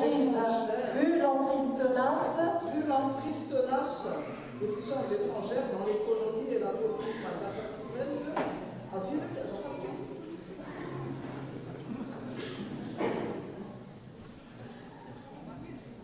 vu l'emprise tenace des puissances étrangères dans l'économie et la politique malgache actuelle et la résignation du peuple malgache, est-il juste affirmé que la flamme de 48 s'est éteinte? Et vous pouvez enchaîner aussi avec la deuxième question de M. Serge. Pourquoi vous n'utilisez pas le mot malagasy, mais toujours malgache? D'accord. D'accord. Bon. Je vais répondre rapidement à la dernière question. Le peuple anglais a combattu les Français depuis le haut Moyen-Âge. En Anglande, vous savez que la capitale, c'est London. De même, à Madagascar, l'Irenfurta, Malagasy. Mais la capitale malgache, c'est Antananarivo.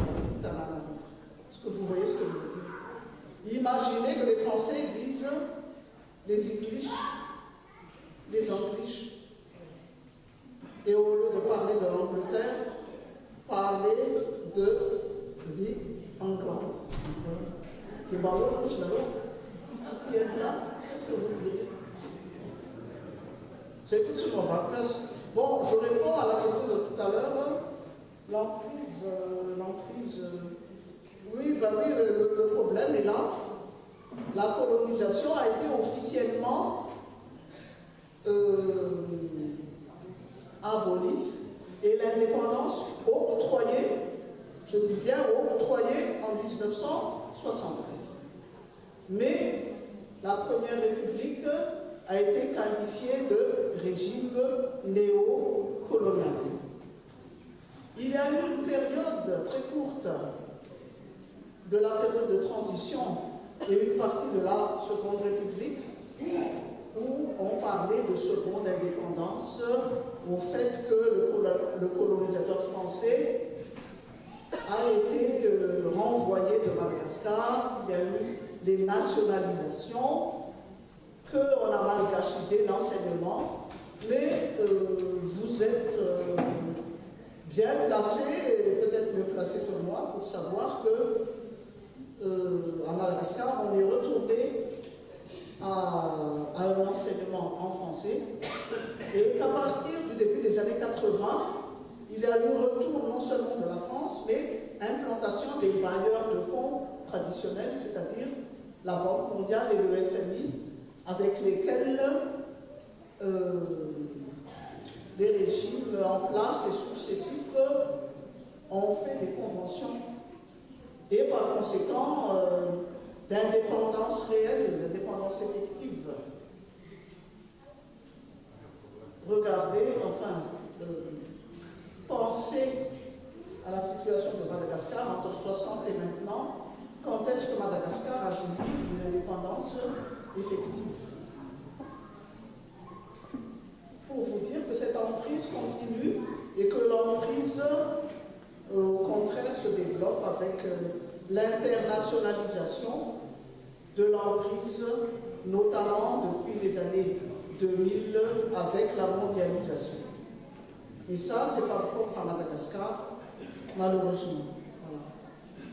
Je pense avoir répondu à ces questions-là. Mais je voudrais peut-être revenir sur ce qu'il faudrait dire aux générations actuelles.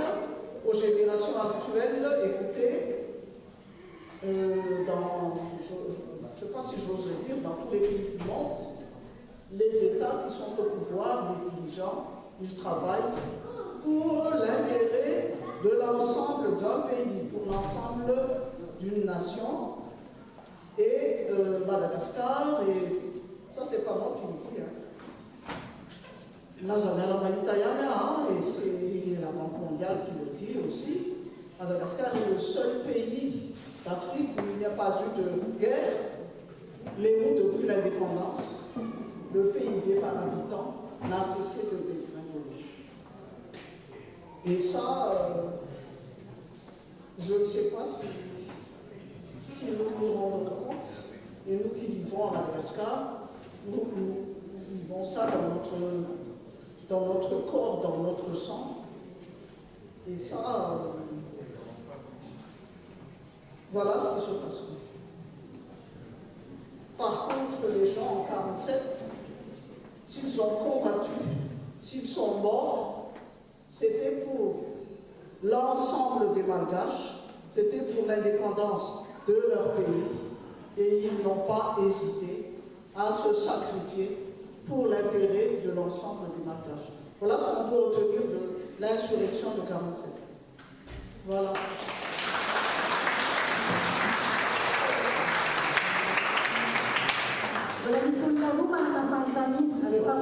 Oui, je voulais juste rappeler qu'il y a une question ici qui n'a pas été répondue. Monsieur le conseil, je ne sais pas si... Est-ce qu'on peut poser la question? Ah, excusez-moi, je réponds tout de suite. Justement, il y a un problème. Je ne sais pas si c'est comme ça aussi en France ou ailleurs, mais nous, à la fac, on fait des recherches et on publie. Ce n'est pas facile, mais on publie, que ce soit à Madagascar ou ailleurs, c'est que nos publications, le fruit de nos publications, ne sont pas transmis de manière rapide et encore moins de manière automatique dans les programmes. Et moi, je vous le dis, les chercheurs en Sciences Po et en histoire politique du temps présent, on appelle l'histoire du temps présent l'histoire du lendemain de la Seconde Guerre mondiale. Je caricature un peu. Mais à Madagascar, on a des problèmes. C'est-à-dire qu'on ne considère pas tout ce qui est après 45 comme de l'histoire. Et maintenant, l'histoire politique, il y a des jeunes comme politique. Il y a une page qui nous rejoint. C'est-à-dire que nous avons la culture, Zara, citoyen français ou bien, la structure dans le 47. Nakuma, oui, je suis à la Covid de français.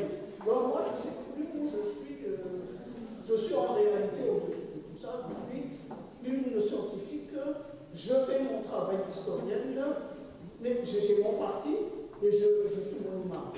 Je ne confonds pas mon appartenance politique avec les recherches, même si ça transparaît, je suis nationaliste, sinon je n'aurais jamais travaillé sur le travail. Par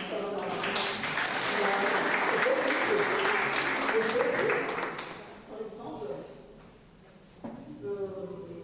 50e, 60e, 70e, nous sommes, je ne veux pas dire je suis, invités à faire des conférences comme ça au lycée français, au collège de France, mais jamais dans un lycée malgache.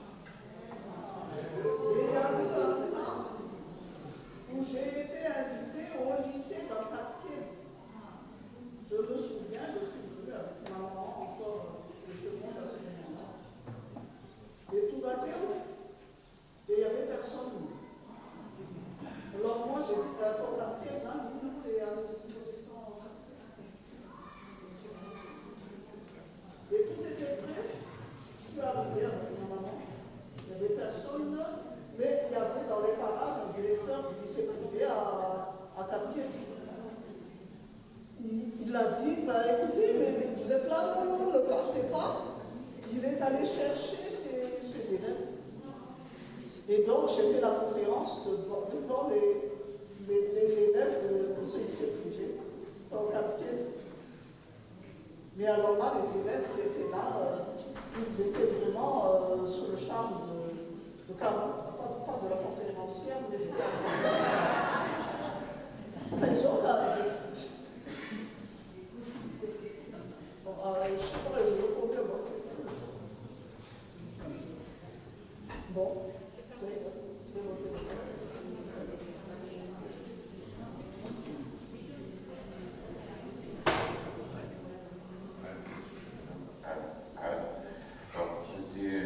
question sacrée, pasteur. Si j'ai pas question sacrée, je suis pasteur, donc je ne le vois pas. Ça, c'est cité, mais tout le monde m'a révélé le titre. Merci pour la qualité de la conférence. Bravo. Et vous avez tenu aussi, il y a une certaine rigueur, parce qu'il y a des questions qui étaient, vous avez annoncé tout au début que cette conférence, apolitique, et qu'il est factuel. Ce sont des choses factuelles. Et dans les titres, je vais essayer de relire l'insurrection de 1947 à Madagascar, les faits, les implications jusqu'à nos jours.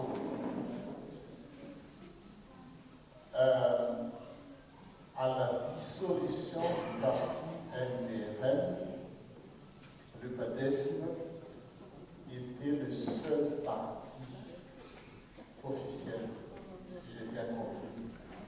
Légal. Légal.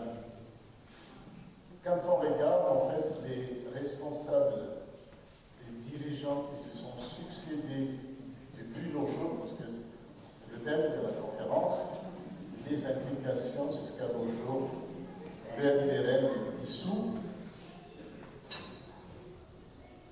Tsiranab, issu du PADES, EPADES, les familles Afmaou, famille Albert Batsirek, Silla, Ravoun, que sais-je encore, c'est-à-dire que c'est la victoire du PADES. Et voilà les implications de nos jours. C'est-à-dire que le LPRN est dissous complètement. Les seuls partis existants étaient le PADES et la politique mise en place par Galini, Zarazaro, Anzakar n'avait un intérêt divisé pour le pays a vraiment.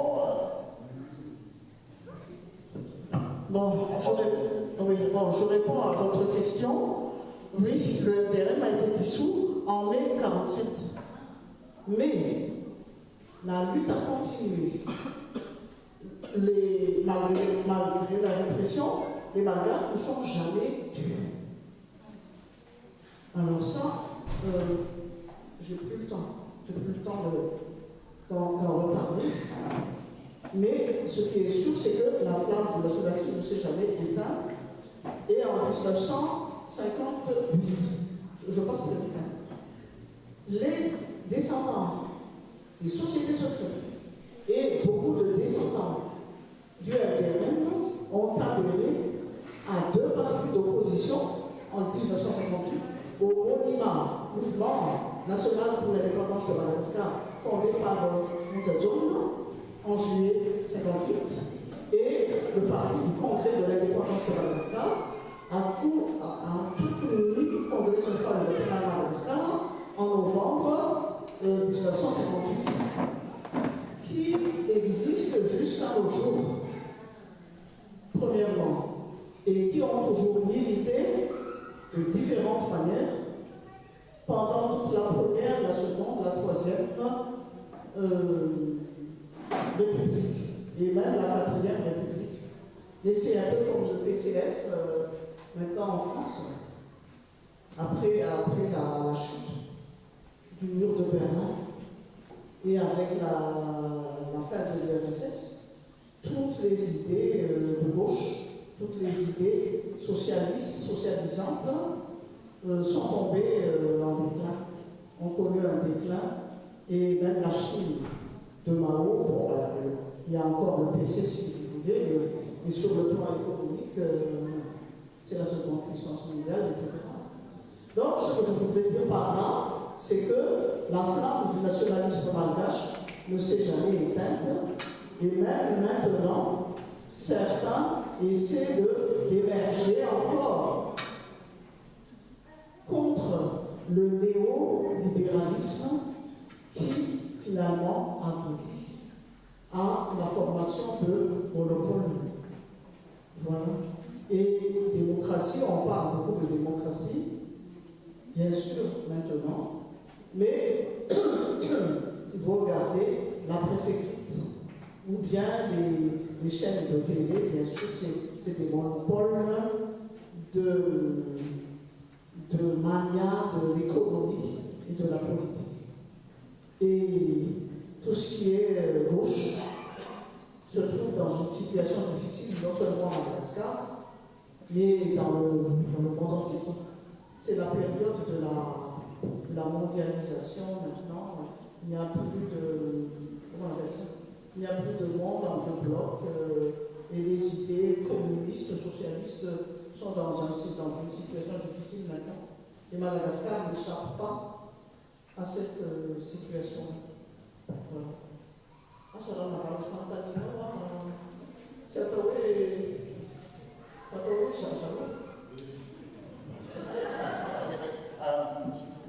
Mais, en fait, dans ma question, c'est le PADES qui a gagné, parce que c'est eux qui ont tenu le pouvoir jusqu'à aujourd'hui.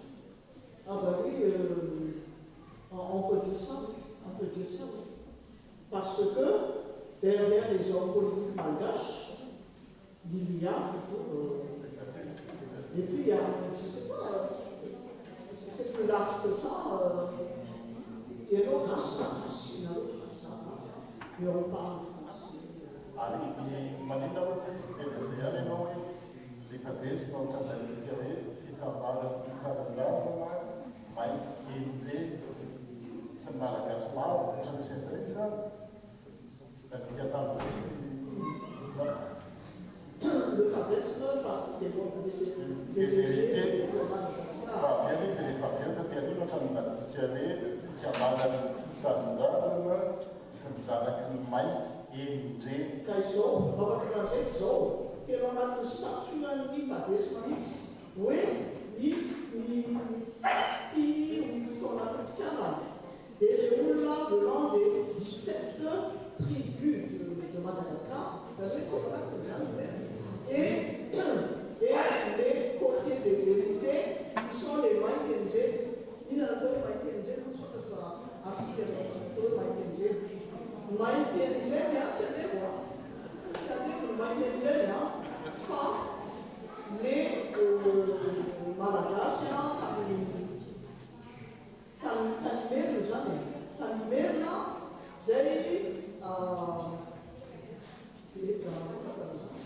le paranatle nanjaka karoany natongavany le fianakaviany mpanjakaverina tateo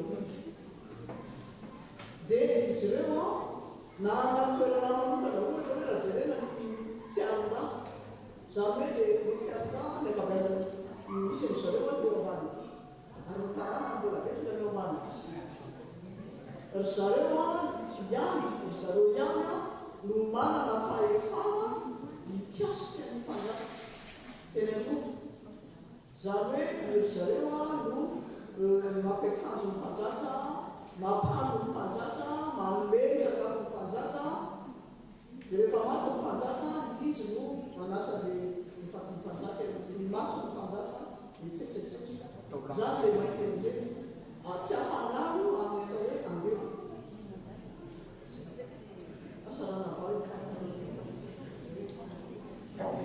Dernière question. Merci madame d'être venue jusqu'à nous pour nous raconter tout ça. Taraika vao tonga fa tiako fantatra fotsiny hoe nanoratra boky ve ianao azo tehirizina n'izany tantara zany satria tena tantara. Notre histoire.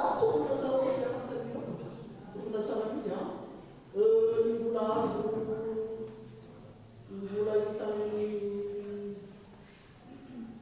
varotra zany dia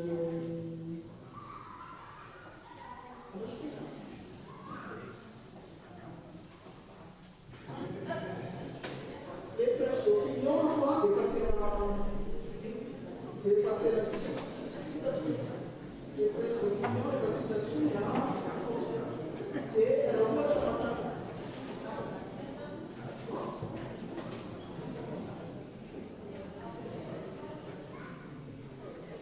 la presse d'opinion à Madagascar de 1947 et 1956 contribution à l'histoire du nationalisme malgache de 1947 à 1956 hanno biblioteca si ahitana azy dia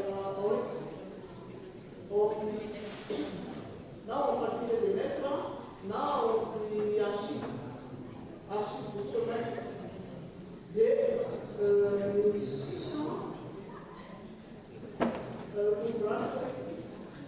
ouvrage collectif à la bibliothèque italienne souvent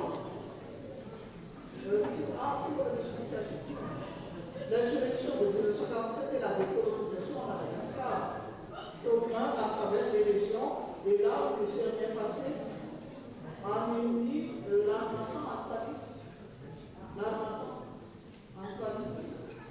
dès Madagascar 1947 la tragédie oubliée. Moi, j'ai contribué, c'est un ouvrage collectif. Nous l'avons géré dans l'Armatan, c'est dans le coin de l'Armatan, c'est sur la guerre militaire, dans les dès les livres de questions, là aussi, on marchait notamment les numéros 28 des 41, 42, spécialiste 47.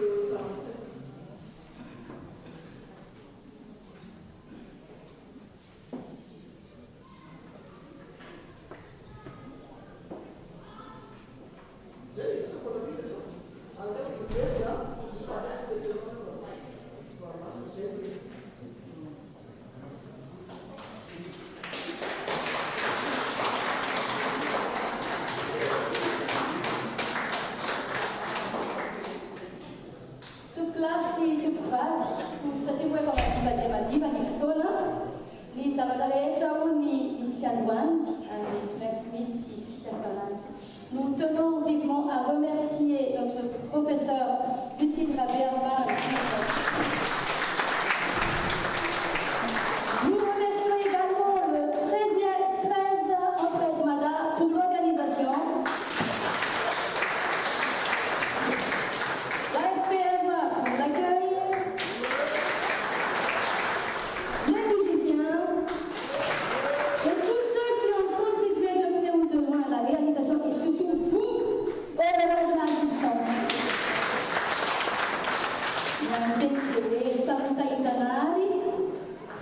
Et je profite de l'occasion quand même pour vous inviter, pour ceux qui s'intéressent plus particulièrement à l'histoire de Diego, demain au consulat à 15h, il y aura l'association Solidarité France Diego qui vont faire des événements en faveur de Diego suite à le cyclone Carmine.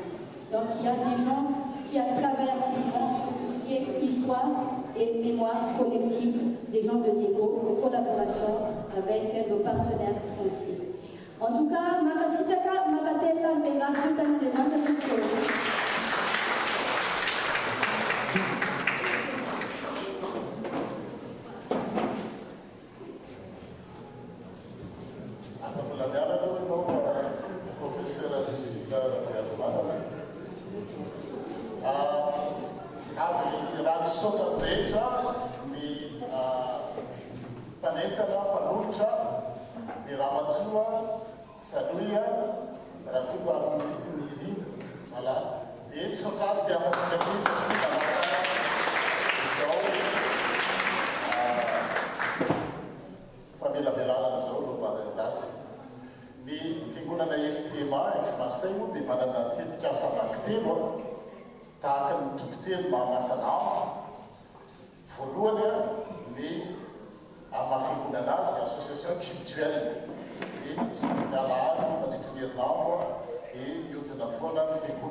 Permanence médicale, socio-médicale, c'est ça que ça coûte. Il faut le ici, c'est qui pose assistante sociale, les tout les culturels, c'est la toute situation. Alors, petit côté, il y a un professeur Lucille Rabé-Armand, nous avons une conférence à Pologne. Il y a un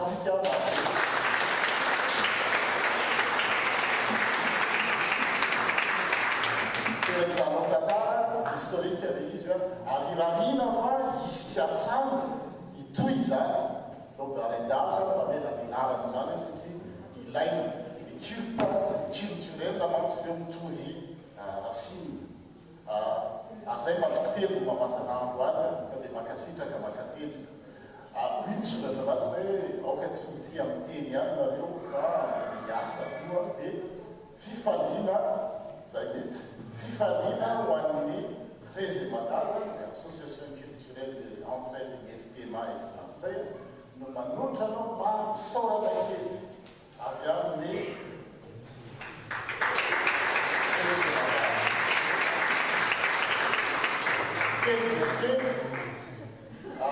fanalina dia angatahana indray ianao anao famelabelara-kevitra hoe manimona ny malagasy reo taony malagasy no rehefa manolotra zavatra dia hoe ro vita alohan'ny aina zavatra tsara be mamelabelatra zavatra tsy ataontsika zao fa dia zay ny indravina zay fahendrena malagasy hoe ro vita alohan'ny aina zany hoe manateny zay fa rehefa mandany aty ianao dia mbola eo metsika satra toko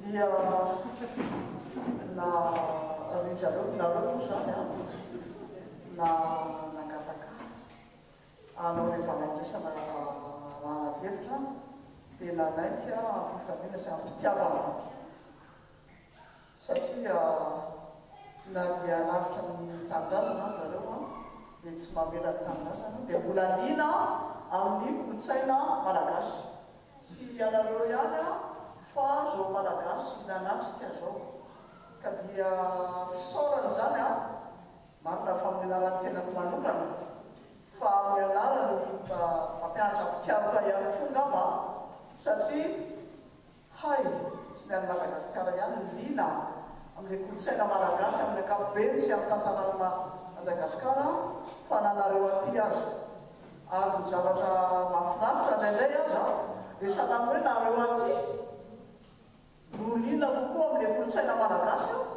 noho ny any Madagasikara misy an'izay ka dia faly nandraiky amin'ny fanasarana ataonareo dia mbola faly sy misaotra nareo rehetra tonga maro nanatrika amin'izao malandresaka narahana hevitra zao faly ihany koa amin'ireo nametraka fanontaniana rehetra na tamin'ny alalan'ny Facebook na mifantana salan'izao fa mahatonga ilay mpitiavaka azoto ahery anohany fikarohany arenga nefa tsy izahay efa lehibe ihany no anao azy fa indrindrindrindra nareo mbola tanora fa zahay efa azo amostevana hony efa tsy manana hery tsony anaovana an'izany sady nareo aty raha momba ny tantaran'ny Madagasikara nijerena tombontsoanareo manana ny archive nareo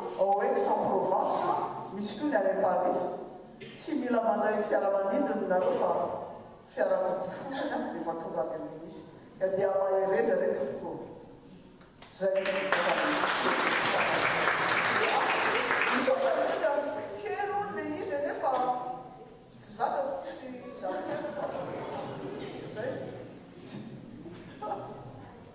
zavokely tsy eto France fa any Stuttgart izy tonga nakaty izy tena nalohana nety mihitsy le izy tonga nakaty izy zay le izy fa dia misaotra indrindra nomerabe ny lany ary hitako fa misy zavatra mamy aho salamy fantatra reo mihitsy fa ty mamy le rapô zay le izy misaotra indrindra misaotra indrindra tenandriamanitra alohan'ny amibezaka miteny amin'ny ary dia misaotra tsika rehetra koa tonga marobe toy izao tsy napoizana mihitsy hoe marobe sy reo zay manaraka amin'ny tambatsotra serasera farany nefa tsy kely fa ny lehibe indrindra dia mankasitraka mankatenina koa ny avy eo amin'le kansile Madagasikara eto à Marseille zay tonga manotrina sy manome voninahitra amin'izao famelamelarana izao ka dia misaotra tompoka mankasitraka mankatenina isika moa dia miara-miasa matrany ary anohy rarina notoizan'izany tahaka izay fanatao hatramin'izay be mankasitraka mankatenina tompoka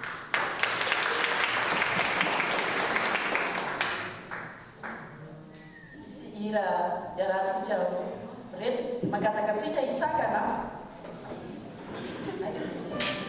asa hitadimitsika misy toniny etsy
artika izay vaovao ampitain'ny namanato zao dia misy tsakitsaky kely tsy natao amina voky akory fa zay kely eo ny famizararantsika.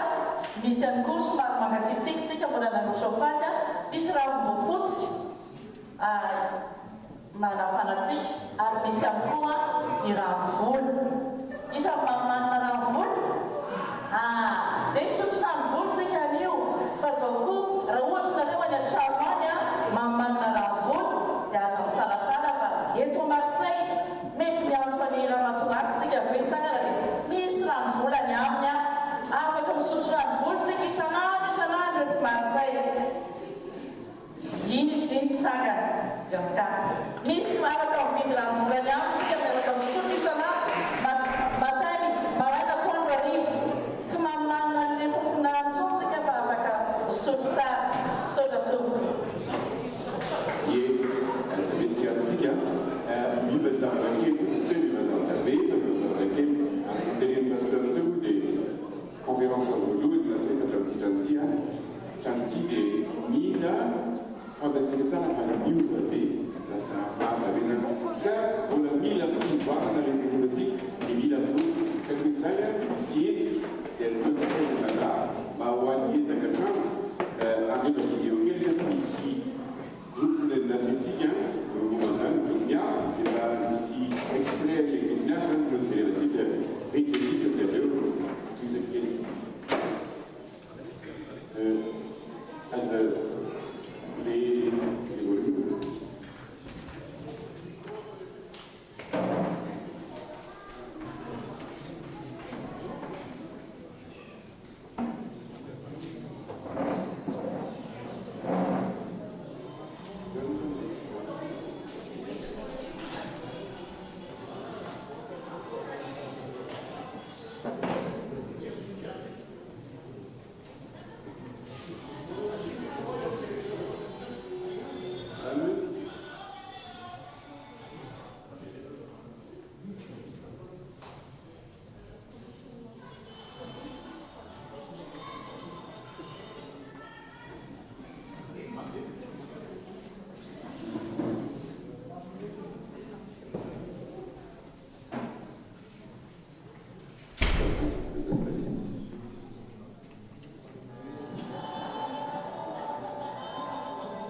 Sono